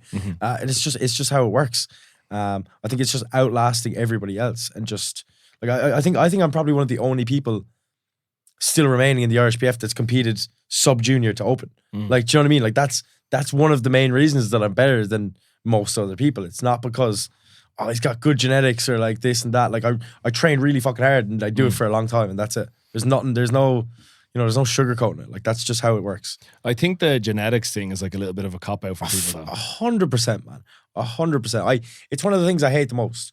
You know what I mean? It's the same thing as that whole thing. Like, you know, when people like, see people talk like untested athletes, and they're like, oh, I could do that too if I was on gear and fucking this and that. It's like, do it. Like, go do it. I could do that if I was on wraps and steroids. It's like, okay, you know where to get them. Like, go for it. Like, here's your opportunity. Like, go do it. Like, shut up talking shit. It's the same thing. Like, oh, if I had that guy's genetics, it's like, man, work harder, do better. Like, just, you know, fucking grow up. Like, I hate that mindset so much. This is I think a point people don't get. Like, let's just say you do have somebody with world class genetics, they still have to work their ass off. There's so many boxes they still have to train every week, 4, 5, 6 times a week, whatever it is. They still have to look after their nutrition, their sleep, their stress.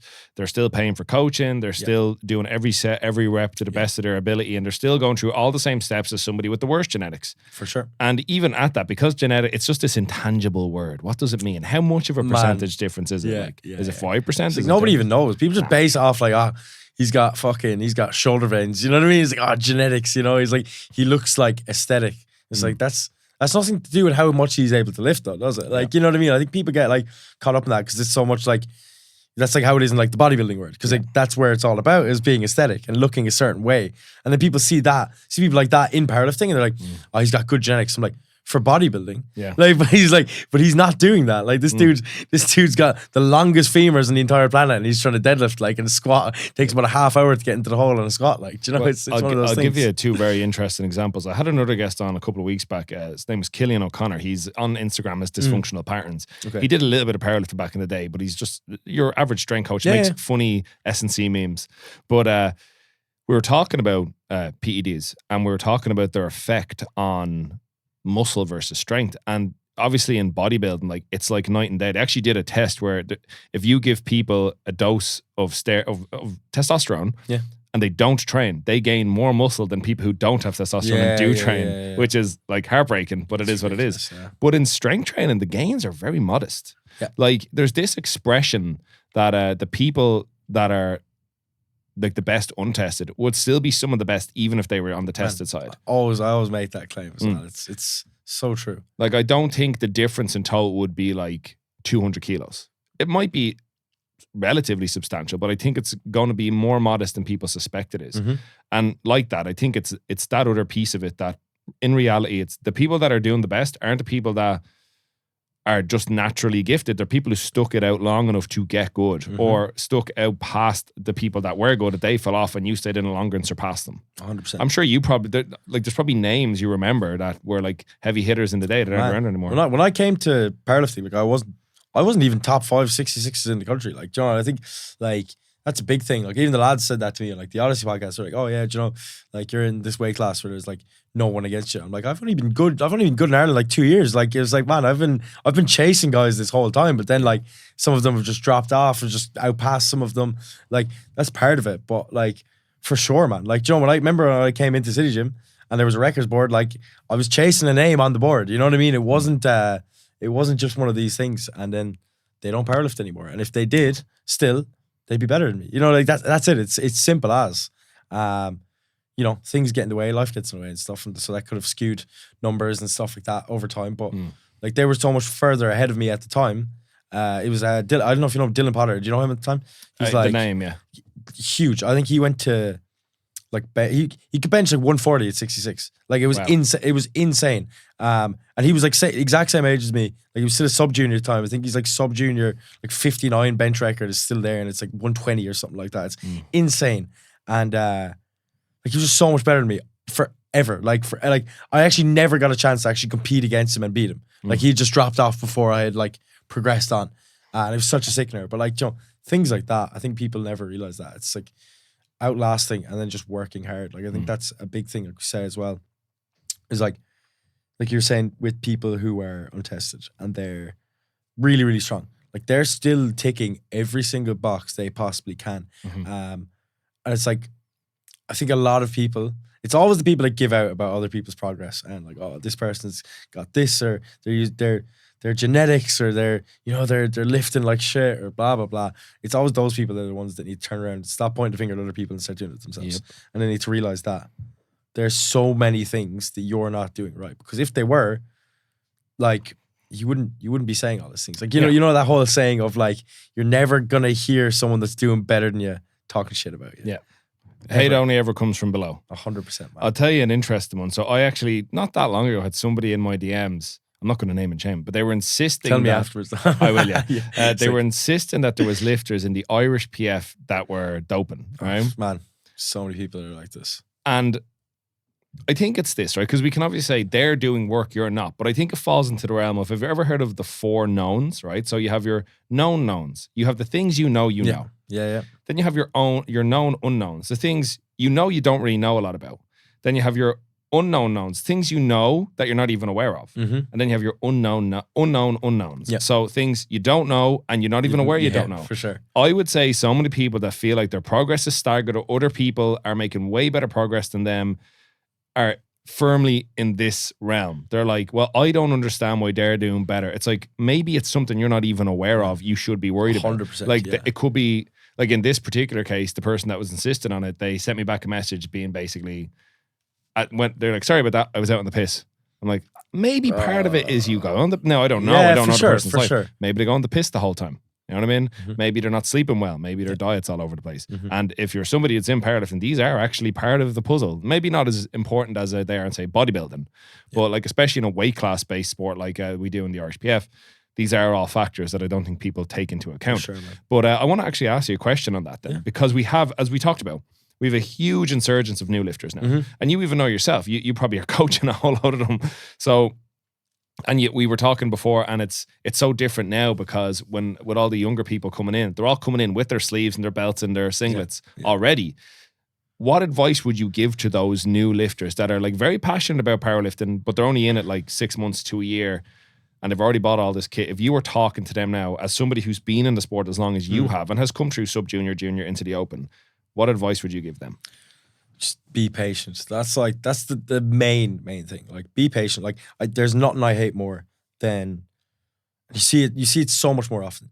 Like before, like I said, when I started powerlifting, I didn't even know what like records were or anything like that. You have these lads that come in and they've been in the gym for 4 months and they come in and they're like, I'm taking this person's record, this number, this, and you're like, bro, fucking relax.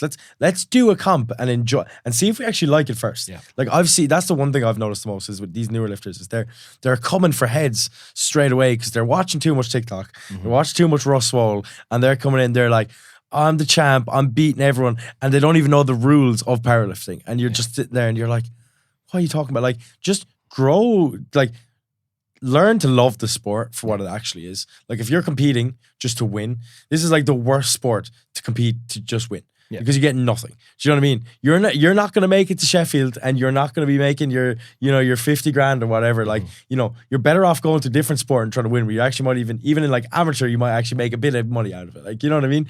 But I think that's the big thing is like powerlift because you love it, not because you just want to, you beat everyone and post your lifts on Instagram. Mm-hmm. You know what I mean? I think that's definitely a big thing. And then just staying in it. But like, if you do the first one, the second one isn't going to be hard. Yeah. So I think that's the main thing. It's just genuinely loving it. And like, you're going to fall out of love with it. Like, I have more times than I can count. But it'll always, if you really do care and you have that passion for it, then you'll stay with it. And like, be honest with yourself as well, with everything you do. I think that's a big thing. Like, like we were saying, like, there's all these boxes you need to take inside of training and outside of training. Like inside of training, not taking the piss. Do your warm-ups and do your like training and everything like that. But don't sit on your phone on TikTok for fucking 4 hours of your session. Because I think people don't realize as well, a big thing. It's like, just because you were inside the building of a gym for 4 hours doesn't mean that you trained and you worked hard for 4 hours, right? Yeah. That's a big thing. I hear that a lot with people like, I was in the gym 4 hours yesterday. I'm like, I saw you on the couch for 2.5 of them. Yeah. So don't even fucking hit me with that. Like, I think that's definitely a big thing. Like, get in, know what you need to do, put intent into your workout. Like, if you want to be sociable in the gym, that is fine. But I think being real with yourself is definitely a huge one. Like I was saying, John, like we were talking about that whole thing of like, there's 2 different types of powerlifters. Establish which one you are, because that's what I think pisses me off the most as a coach is when I have lifters and they come into me and they're like, I want to wear the Irish singlet. I want to win, worlds. I want to go to Sheffield. I want to do all these things. And then they come in, they don't know how much protein they're eating in a fucking day. Yeah. You know, they're fucking about taking 25 minutes in between their sets. They're putting like, they do a top set and then they have absolutely zero intent into their back offs. They're not trying to do better. They're not eating properly. They're not sleeping properly. They're going out in the piss every weekend. And, you know, like those kind of people annoy me the most because I'm like, if you're going to say you're going to do something, you have to act like it. If you turn around, you're like, I powerlift just for the social side and because I want to have fun and because I love it. Yeah. You do whatever you want to do. Like, I do not care. Not that I don't care. I care about your progress. I care about you as a lifter. But I don't care what you do because you know what your priorities are and you know that your goal isn't to wear an Irish singlet. But it's like, I think it's like establishing what one you are and then start acting like that fucking person. Like, you know what I mean? Even if it is from the get-go. I think that's a huge thing for like newer lifters is like, that for sure, because they all just get too caught up in this whole TikTok generation. Like I've seen lads like literally come in and they'll like be super zoned in and they'll record their top set, go onto like the couch we have inside the gym, post it on their fucking TikTok and their Instagram and their story, and then they'll take like 40 minutes and leave like a bar loaded and like, are you gonna do your back offs? Like, oh yeah, in a minute, I'm just on the phone, like, you know, I'm just like, man, there's no, you're not training for anything but for that top set and post it. You know what I mean? It's like, and then that also makes me feel like you don't even love powerlifting. You love like the validation you get from lifting something heavy and posting it online. You know what I mean? And like, you know, that's it. Like it's not the top set doesn't make you stronger. It's the back offs. And I think that's something that's very obvious, but you'd be surprised. You know what I mean? So yeah. I don't know if I rambled there, but that would be kind of my main takeaway. Be patient and just fucking, be patient and just fucking don't spoof yourself. You know what I mean? That's the main thing. Like I think it all, like once again, it always goes back to self-awareness. Just knowing what you're about, knowing what you want, and then just doing the right things to go do it. Because I think with everybody, we all know what we need to do, but a lot of people just choose not to do those things. Do you know what I mean? It's like if you're a really good lifter and you're one of those people and you want to do really well, like you know you need to track your food. You know you need to sleep properly. You know you can't be going out 3 times a week. But they still do it anyway. Yeah, I think it's one of those things. Like we all know what we need to do to be better. So I think it's a matter of like being aware of yourself, letting yourself know like where I'm at this moment in time in my life. Is it possible for me to put everything into powerlifting and to be this lifter that I want to be? Yes, then just do all those things. It's literally that simple. Like you go anywhere online, it's all just laid out for you, like what exactly you need to do. So I think it's just like powerlifting is genuinely one of the easiest sports out there. Like in terms of the training, I think the mental side is a bit different. We can get into that if you want, but I think like in terms of like training wise, like it's all wrote down in front of you. You just got to give every single set you have wrote in front of you, you get given to you by a coach. You just give that 100% and then you go home and make sure you eat enough protein to recover properly and sleep well and you're sorted. Like it's so easy. Like it's so easy to be good at it if you really, really want to be. But most people don't want to be. They just say they want to be, you know. That's the difference. I think it's the blessing and the curse of social media. It's made the sport way more visible, which is great because we want more people to do it. Yeah. Like in a big picture sense, because we want more people exercising and training and using weights. And then on a more zoomed in scale for us as powerlifting coaches, obviously the more people in the sport, the healthier the sport is, the better our business runs, the better the whole sport grows. Sure. Excellent. It's great. Love it. Thumbs up, right? But then the flip side of it is that it almost becomes a thing now that the satisfaction people get from the training isn't working up to a competition. It's, I'm going to post the top set on TikTok, get 300 likes, and then I'm not worried about the back off. Yeah. Because I'm getting the dopamine hit as I go. That's it. Genuinely. And it's tricky because I suppose that's a big thing. So, like, listen, man, I'm an old fucker, right? So I grew up before the age of like social media. You know, I was already an adult before like Facebook was a thing or Instagram was a thing. So I'd imagine, like, you grew up with it. Like, you were way more plugged in than I might have been. So I suppose you can speak to it more that, you know, so much more of your identity can be tied up in who you are on the internet, you know? Sure. Like, for me, like, I've been honest with people. I'm like, if I didn't run a business that requires a social media presence, I probably wouldn't have an Instagram. I've actually said this as well. Like, I genuinely do not like social media at all. Right. I don't get me wrong, I get caught up in like mindlessly scrolling on some bullshit on Instagram Reels or something like that. But man, some of them are fucking funny. Some of them are hilarious. Don't get me wrong. There's some great, like, I get caught up in like TikTok all as well. And it's brilliant. It can be, but for sure, I don't like social media. It's just too much. Like, I really do think so. Like, you know, like it almost like I got to a stage where I was like such a fucking felt like a grumpy old man, you know what I mean? Where I was on Instagram, I'm like, John, I'm like still basically a junior, just fresh out the juniors, but I look at everyone and it just annoys me so much because I feel like I've been in powerlifting so longer than everybody else, than like most people, that it just really annoys me because then like you're not actually in it for like the real reasons. I feel like a lot of people want to be influencers more than they want to be powerlifters, and they think that they need to, you know, be a powerlifter to be an influencer, and it doesn't work like that. You know what I mean? It's like, you know, it's like if you're, you know, if you're strong at powerlifting, it's going to be good for getting in more clout and stuff. But if you've got a fucking shit personality, nobody's going to be influenced by anything you do. You know what I mean? It's just one of those things. Well, look at two of like the absolute best in the country. You've got Damien Nam, Jack Kenny.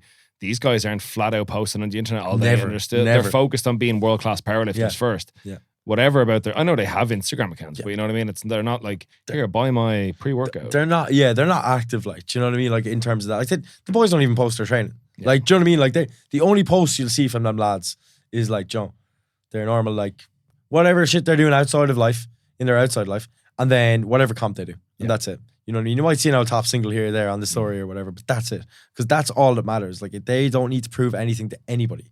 It's just themselves. That's even something I've been trying to get into a lot myself recently, is to not that I don't want to post, not because my training's not interesting at the moment anyway, but it's one of those things where I'm like, I got so caught up in like posting just to prove to people that I'm strong or that I'm this or that I'm that. Like, I don't care. Like, you know what I mean? Like, I'll show up and I'll do it where it matters on a platform, and I'll move on. You know what I mean? That's how it should be, you know? And I think especially, I think it's tricky because like we're coaches, this is our business. So like one big thing I tried to say, especially, I reshare a lot of what my lifters do. Yeah. Rather than, I used to post my own training, I used to post it on my feed, and I stopped doing it because like, I think it gets to the point where you've kind of proven the point. Once in a while, I'll post like a little highlight. You know what I mean? Yeah. Just like that. I'm still fucking lifting weights. Yeah. You know what I mean? I still I'm not a hypocrite. I still outlift all you motherfuckers. You know what I mean? But like, it's that. It's like, I would rather either offer value through like putting out advice, or like repost my lifters who have chosen to upload their lifting as a means of support. And also what I do is I attach like what comp they're going to be at next. Yeah, I've seen that recently. Man, cool, people are like, that's fucking cool. It is. People are stealing it now. I'm like, steal it. Because now we know when we're going to see them next. For sure. And I'm a firm believer that we need to get people more bought into the lifters and strictly the competitions. 100%, man, 100%. But you mentioned there a little bit of the mental side of powerlifting. I do want to explore that a little bit with you, because I know this is the tricky thing with it. We tell people not, like, don't worry about just fixating on numbers. The whole fucking sport's based around numbers. It's impossible. Don't worry about your body weight, but you have to weigh in for your weight class. Exactly. Don't worry about your total, but that's how you win. Yeah. Don't worry about these things that 100% matter in terms of this whole sport. So I think like, I don't want to get too deep into, but like, so like, let's say I came off the back of IPF Worlds, and my last year as a junior, it was pretty much like, since I came, my first year as a junior, the whole, like, 5 years leading up to that was last year, like, since that first comp, that international I did, I was like, last year as a junior, I'm going to win Worlds. Like, it was a sure thing. Coming into it, and then, basically, like, battling it out with, like, 3 other lads, and only went 1 for 3 on my deadlifts, and, like, number I needed to pull was something I'd pulled in training and relatively easy, like, you know yourself. And just didn't show up on the day, didn't execute. And it was genuinely the toughest like time I've ever had in this sport, where I was like so close to quitting coaching, quitting powerlifting, just removing myself from it entirely. And I think that's something that like a lot of people don't speak about enough as well, is like how mentally, like if you focus on one goal and it all depends on 1 minute of like that one day, and there's nothing you can change to do about it or go back. And it's like 5 years of your life just focused on just that. Like, that's one of the reasons I didn't move to Australia, is because I wanted to compete at IPF Worlds and win my last year as a junior and be a world champion. And it absolutely crushed me. Like, I think it was like 6 or 7 months. Well, no, actually, whatever time frame it was between Worlds and then Open Nationals this year. Was in a really, really tough place. Like, just fucking, like, life wasn't going the best in terms of like relationships, work, like all these kind of things anyway. So I think it was like one of those things where everything felt like it was falling apart. And it just kind of caves in on top of you. And I did not cope with it well. Just stopped training. Was just drinking like all the time. Not like sitting at home like a loner, you know, drinking cans, crying. But like, I'd just be going out with my mates a lot more, like all my friends that do drink and stuff like that. And just doing what I thought was enjoying life, you know what I mean? And trying to go wild and, you know, trying to make up for the years I'd lost. Cause I did like, I went like over a year without drinking alcohol just to prep for that one competition. And you know, you feel like you miss out on so much. You get all the FOMO, and it put me in a really, really, really shit place because it's like, I think with powerlifting as well, it's like no matter what, you're never guaranteed anything, right? Like it's such a small window to actually do well, like in terms of like competing and stuff like that. Where it's like you've got 9 minutes, and like we've all been there. You warm up for top single, you can miss groove your last warm up. You know what I mean? And like that changes the whole day, changes everything. Like you miss an opener, you've taken for your second, you're down 20 kilos than where you were. Like anything can happen on comp day. I really do firmly believe that. I think that's also another thing that people should take into account if they're starting powerlifting. It's like anything can happen. Like it's never going to go the way you want. So you need to realize that as well, like forever. But I think that's definitely like, that was the main thing. I've always dealt with like, bad comps or like having a shitty day or like not hitting my like expectations of myself. But that was the first time where it was like, I felt so lost because all I had, every time I had a bad comp, all I had in mind was that Worlds. I was like, it doesn't matter, I'll make up for it when I win Worlds in this day. And then when quite literally you lose it out of your hands, you know what I mean? It drops from your hands. That world title it's the worst thing ever, and I just couldn't cope with it. I think that's something that's not spoken about enough with powerlifting. Is like we're like high level powerlifting anyway. Yeah, you know what I mean. We're still splitting those two categories. For sure, your recreational powerlifters and your highly competitive powerlifters. Without a doubt. When like that is like your goal for such a long time. It took me so long to be able to like reframe it. And I still was even kind of in that mindset at Open Nationals this year when I was competing. I wasn't like going out and stuff as much because I literally only did the comp just to keep myself in check because I knew I would just go off the rails again. But I definitely think like it's just not talked about enough is like how like actually mentally taxing it can be when you're that high level of a powerlifter. Like the pressure you put on yourself to perform and to do these things, and then the pressure that comes with social media as well. As much as like we were just talking about it, like it is one of those things where even I got to a stage where I was like, during my prep, I was like, I need to hit X amount of weight because I need to show everyone else that I'm doing really well. And like these other guys that I'm competing against, they need to be scared coming into comp day and like all these sorts of things. And like, it's so overwhelming. Like, and it might not seem like it. It sounds kind of stupid sometimes, I feel like, but you won't get it till you're in that situation. Like I got to the stage where I couldn't even coach properly or like be a proper coach because I was so fixated on like powerlifting this one goal. And then you get so like obsessed with it. And then when you feel like that's all been taken away from you, you feel lost. Like, we were talking about like you attaching your identity to one thing. Like I was a powerlifter for those 6 years of my life. Like that's all it was. It's all it was known as. Even like people outside of powerlifting, if I was out in town and I was in the pub, like, oh, you're that powerlifter guy. You know what I mean? It's like, and then when you get that taken away from you and you're like, you're not that guy anymore in your own head, it genuinely, it crushes you. Like, I think that was probably one of the like hardest like few months of like really like low, like I don't like to say depression, but like, it's the closest thing to it for a very long time. And it really almost completely wiped me out of the sport entirely and made me not want to come back ever again. Like I said, coaching is the only reason, like seeing my other lifters and just them inspiring me because how much passion they have kind of brings it back to me and makes me want to, drive on and keep going as well. But I think it is a very mentally taxing sport. As much as it is physically taxing, it is very, very, it can very much get in your own head. Especially when you're at that higher level and you're watching all these dudes on Instagram around the world, like these other competitors and stuff like that. And like, you have a shit day. You come in, you got a shit. Like we all get it though in powerlifting in general. Like it's happened to me. I'll have a shit day of training. And I open my Instagram and list this after posting like her bench. And I'm like, oh, class, like this. Now I feel even worse about myself. You know what I mean? So it is, and I think everyone can relate to that. You know what I mean? To some sort of extent. So I think that was definitely a big thing as well. Like just constant pressure. And it was so mentally, like I was tired all the time, like all the fucking time. Like I was genuinely, like I could just take naps in the middle of the day, like even up in the office in the gym and stuff like that. I was just so tired, so drained from everything, from powerlifting. I just think it's something that's just like people won't get until they're in that situation, like how much it can actually like mess with your head, like seriously, you know what I mean? Yeah, really is. It's wild.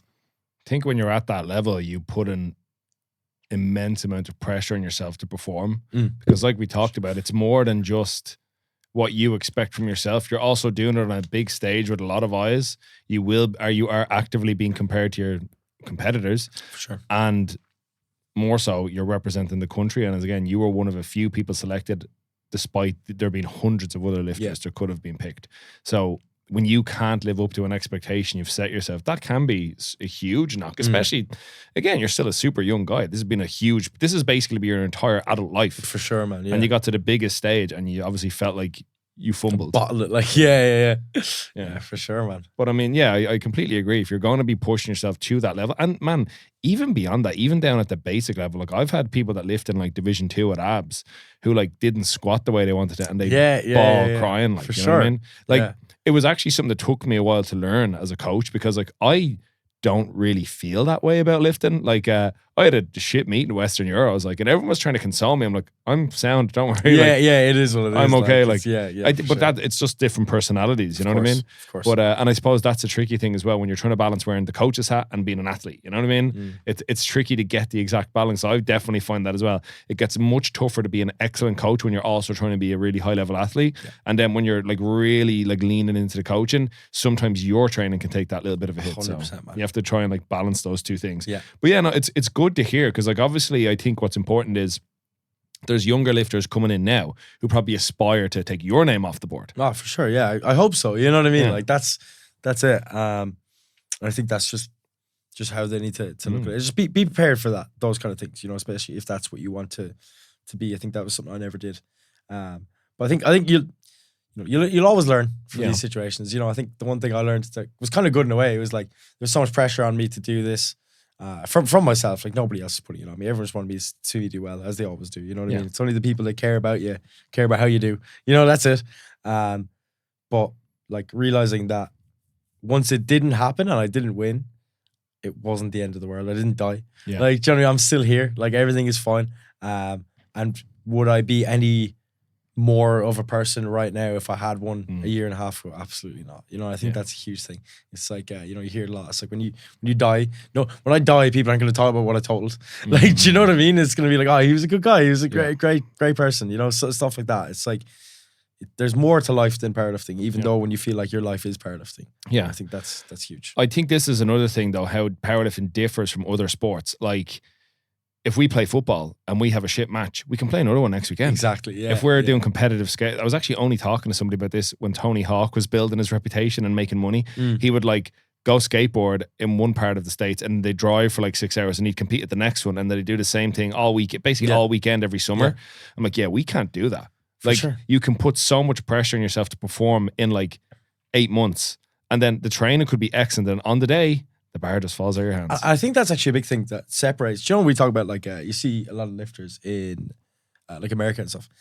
Like that's a huge opportunity that they have as well. If you notice with a lot of them, they all seem to compete quite frequently because they've got like, well, back in the days when it was like USAPL was all one thing. Yeah, they like because they're so big. They like I think there's legit like every weekend there's a comp on somewhere in America. So it's like, you know, in that kind of way, you know, if you have a bad comp, you can be like, well, sure, I can sign up to that one next month and just do another, like, I'll cop on, I'll do it properly, and I'll go towards that. And I think in a way, that's kind of why they're a lot better as well. Because I say, that's a big thing I say to a lot of people as well. It's like, competing and training are two different things. So if you want to be a good competitor, start competing more. Even, like, that's not like, I'm not saying max out 7 times a year, but, like, just do a comp. Sign up for it. Hit RPA, but like actually hit RPAs, because everyone says they're going to do a comp. I'll do an RP 7 day and then end up fucking going 4 for 9. You know, you're like, all right, cool. But I think it is definitely one of those things. It's like, just get better at competing, getting more familiar with it. Because that's another thing I hate as well with younger lifters and like these standards and stuff like that. They're like, I'm not competing until I'm hitting the junior A standard. And I'm like, well, you're never competing, because it's just going to keep going up.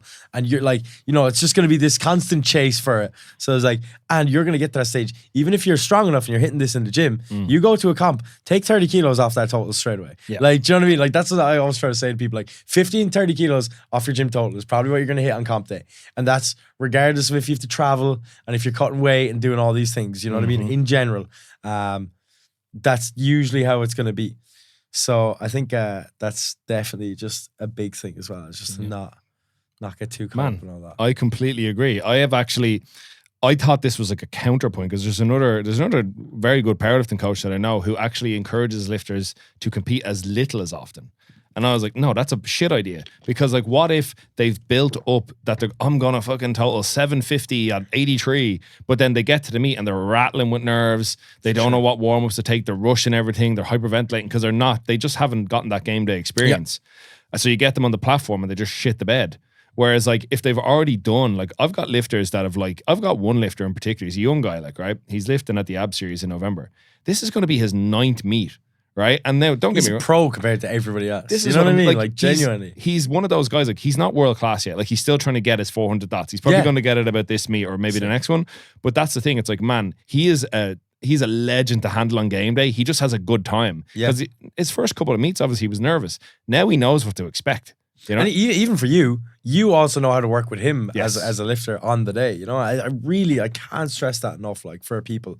And like, that's even a great example of like me, when we go back to me not getting selected for our first international. Yeah. It's because I'd done a few comps, because I did like a load of comps my first year, but I was still shit at competing. Do you know what I mean? Like, I was strong and I was able to hit all these numbers in the gym, and like, you know, I was just strong for my weight and age class or whatever. But when I got to comp day, I was either throwing a wobbler or I was like extremely nervous, and I was like, you know, doing stupid shit. Like, you know, people like they do well in training, but it's like you see so many people and they're always like hitting depth in training, no problem. They get to comp day and they shit themselves and they hesitate, and then they squat a mile high, and like, you know, they almost end up bombing out, and then it's like this big ordeal and everything's a fucking stress. Yeah. When it's like, it doesn't need to be like that. The more you compete, the better you're gonna get at competing. Like, I think I was at EPC 3 years ago, 2 years, 2019, so 4 years ago. And Brett Gibbs was doing a talk on like mindset and towards training and stuff. And he was like, very well, like my biggest fucking inspo on the entire planet ever. Like, still kind of is in a way. Like, I think he was just so cool. Like the OG before like Ross Wall came around and all that kind of stuff. But I remember him saying that at the talk, and it was, I don't agree with it still to this day. And he was like, you know, all you got to say to yourself when you're competing is like, this is the exact same as training, is what I always do. It's like, it's not though. You know what I mean? It's like, you could have a certain amount of lifters in your flight. You could have too much. You could have too little. Like, you could be, you know, a 120 plus and you've got 5 lifters in your flight and you're gassed. Like, you're taking, you know, 7-minute breaks in between your first, second and third squat. Or you could be a lightweight lifter or even just a lifter in general, and you're not used to having 15, 14 people in your flight, and you're taking, you know, you're waiting 20 minutes to do your attempts. Like, all of these sorts of things, like, that's so different, because when you're training, you're on your own time, you're holding yourself to your own standards, you're doing whatever you want. Like, when you can put on your headphones and you can wait for the beat drop before you fucking get underneath the bar, you know, all of these sorts of things that are so different to competing on comp day, especially internationally. Like, I really can't, like, because there's one thing, like, you know, Irish meets we have a class. They're so good. Like, most people can get away with, like, if they're doing like a heavy lift or whatever, they can get their own tune played, and like, you can bring a bit of hype, and like, there's always going to be hype at an Irish comp. But like, when you probably saw it yourself, because obviously I wasn't at Westerns, but even from what I've seen, like, the Irish team are always pretty loud anyway for like the hype and stuff. But in general, it seemed like a pretty dead room. Yeah, it's quiet. You know what I mean? And it's a different vibe entirely. You've got that, like, music is on like -1 fucking volume, like, and you're just there. It's a completely different vibe. It entirely. Is way more clinical, way more sterile. Yeah. And I think that's another thing as well, of the whole thing of like separating what powerlifter you want to be and deciding which one it is. I think anyone can be both.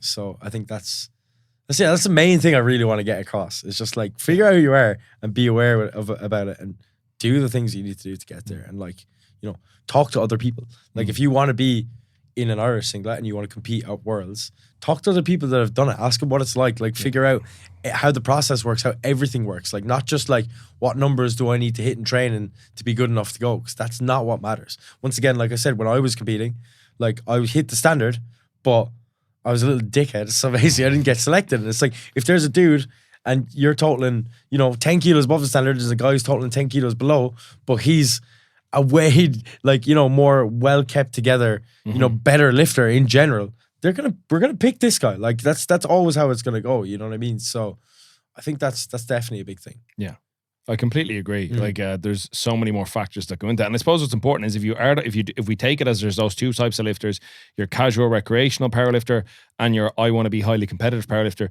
you can switch. If you're in it the first 3 years and you're chilling, and you're like, you know what, actually, I want to double down and aim for the singlet. I want to represent the country, whatever it might be.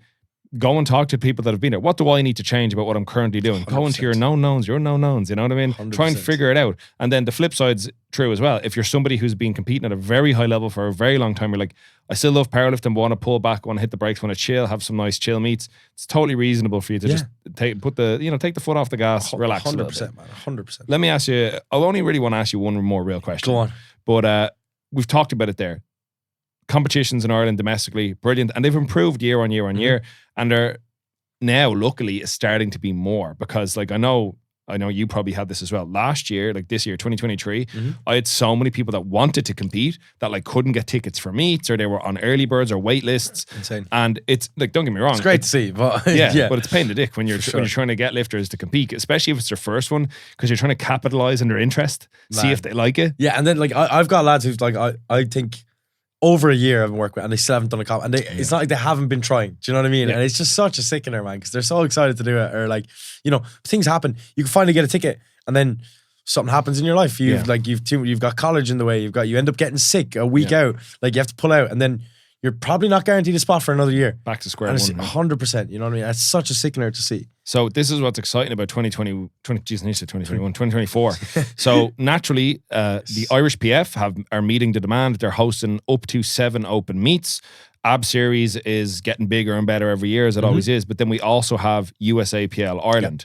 Might not be the name forever, but still. I really hope not. But yeah. So I was chatting to Jay about it. Might not be the name forever. No, I hope not. But that has been a monumental announcement. The podcast went out a little while ago. It's gotten excellent feedback. There's still a lot of like questions that people are asking me. I can't answer. You know what I mean? Obviously, neither can you. We're not involved. But I see that in your Q&A. Everyone asking you like you're the head of the USAPL. I literally just hosted the panel. Just hosted the panel. Just the guy asking questions. Straight. Like even at that, they were like, "Ask us whatever you want." I was like, "I don't know what to ask." I just asked what I thought was relevant. Yeah. But in any case, let me ask you. What was your thoughts on this development that you're seeing? Jay Farrand, Ian Benson, Garben, they're essentially like not withdrawing their support of the Irish PF, but they're putting their resources here. So lifters from AB, City Gym, and Urban Barbell will still be on Irish PF meets. They'll still volunteer, but the 3 guys are now going to be the meet directors for the USAPL version in Ireland. What were your thoughts when you heard about this? I'm 100% down for it. Like I'm so close with the 3 of those lads, so I kind of knew what was going on before any of it kind of properly started up. But I'm not just taking sides, but it's like they, you know, like they said, it's one of those things where it's like it's not necessarily a dig being thrown at the Irish PF. It's more so a thing of just trying to grow powerlifting and make it better. I'm still involved heavily with the Irish PF, so. Thankfully, because I'm going away, I can kind of just remove myself and just be that online coach, and I can essentially coach people in both and don't have to worry about handling and anything like that for the next while. But I think it's I'm never going to go against anybody that's trying to grow powerlifting, like without a doubt. And I really do think like it's something I've always thought. Like, do you think I enjoy setting up a comp in City Gym, being there till 2 a.m, fucking breaking my balls, and then I'm in the middle of handling 6 lifters, and I get told that their toilet's after exploding, and I have to go plunge it, and then try and go back out and handle people. Like it shouldn't be we shouldn't have to do all of those things. You know what I mean? I think it is one of those things where it's like, if this is for like a federation or for the sport itself, it shouldn't be in gyms anymore. Like it should be removed. And I think that's even something that the RSPF need to take out of the USAPL book as well, is like for the next few years. And I know obviously it's like financially it's gonna cost more and stuff like that, but like this is the only way we're gonna grow the sport. You know, I think like, because I know there's a few gyms they've lined up for like next year, and like I know like we were both at Phenom a few weeks ago. Great setup. It was great venue. Like it was great comp. I really enjoyed it, but I don't think that's what a powerlifting comp should be. Do you know, like personally, that's me. Like I think. Like I've seen the venues the lads are getting for like USAPL, and like I'm so sick and I'm not going to be here for it. Like you know, I'm not going to like, it looks absolutely incredible. Same with like the AB series, like all these things. Like the lads have the right idea of like what it should be, because it's not. You don't want to be 100 people just crowded up in a room like fucking sardines trying to. You can't even watch the competition. It's just it's too much, and like even like at those comps, like I think that's a big difference as well. It's like you don't feel like an athlete when you're competing inside a gym or inside your own gym.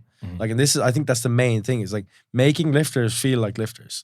You know what I mean? And that's not the RSPF out to get anybody, and I know they're not. It's just they're working with what they're given. You know what I mean? And that's for sure. And I completely get that. So I'm not I'm not on anyone's side here, but Yeah.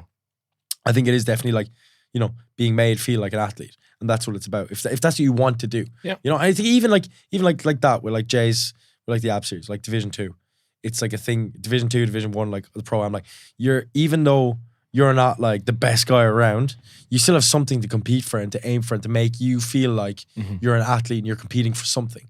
You know what I mean? Even when, you know, you're still in like a 300 dots range or whatever. Not like there's anything wrong with that, but you know what I mean? Yeah. You still feel like you're competing against other people and there's healthy competition there. And it's the same thing.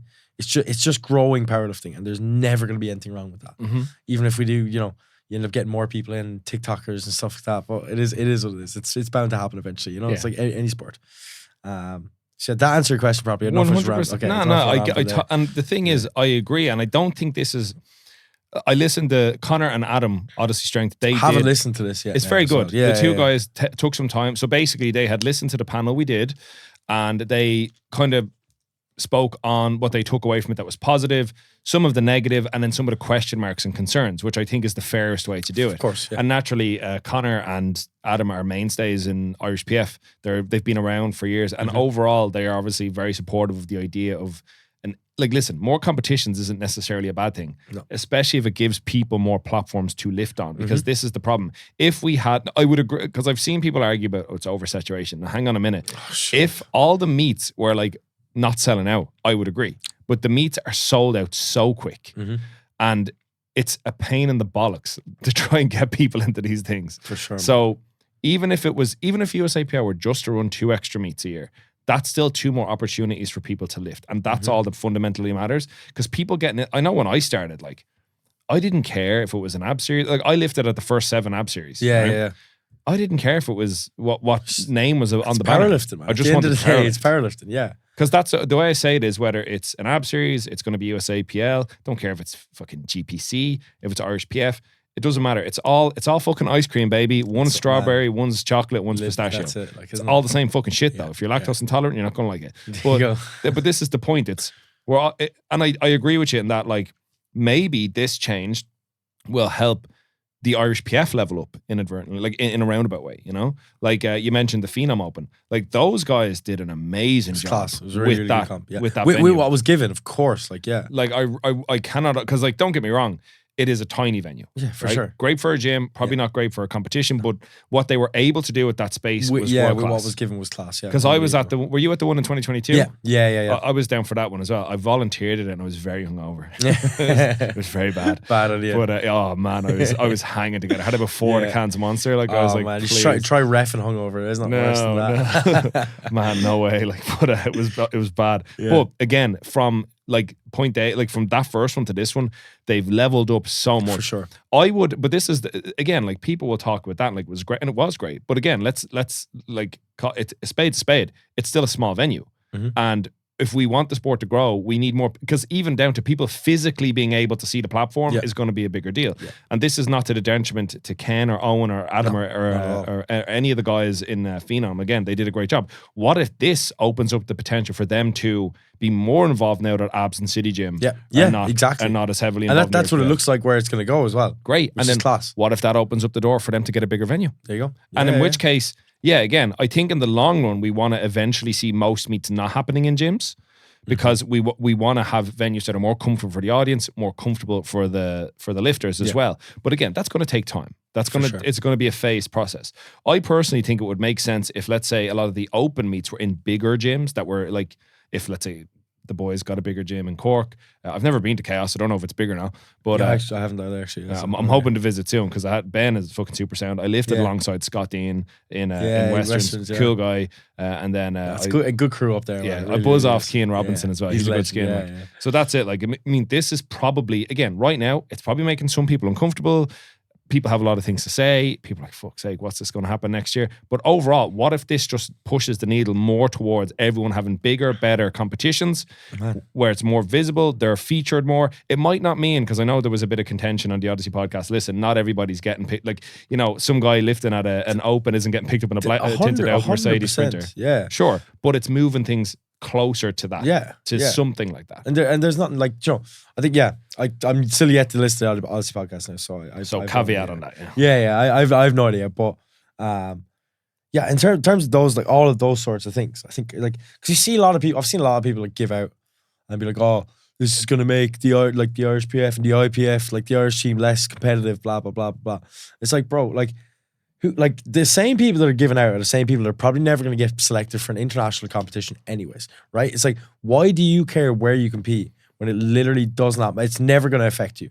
Like, you know, if you're chasing, you know, like you're chasing a X amount of weight, like you're not, like, the only thing that I think is kind of shit about it is that it takes away Irish nationals, which I think is class. Like, Joe, I loved Irish nationals because it's like the best of the best in each weight class going against each other. But who's to say USAPL can't bring on something like that? Yeah.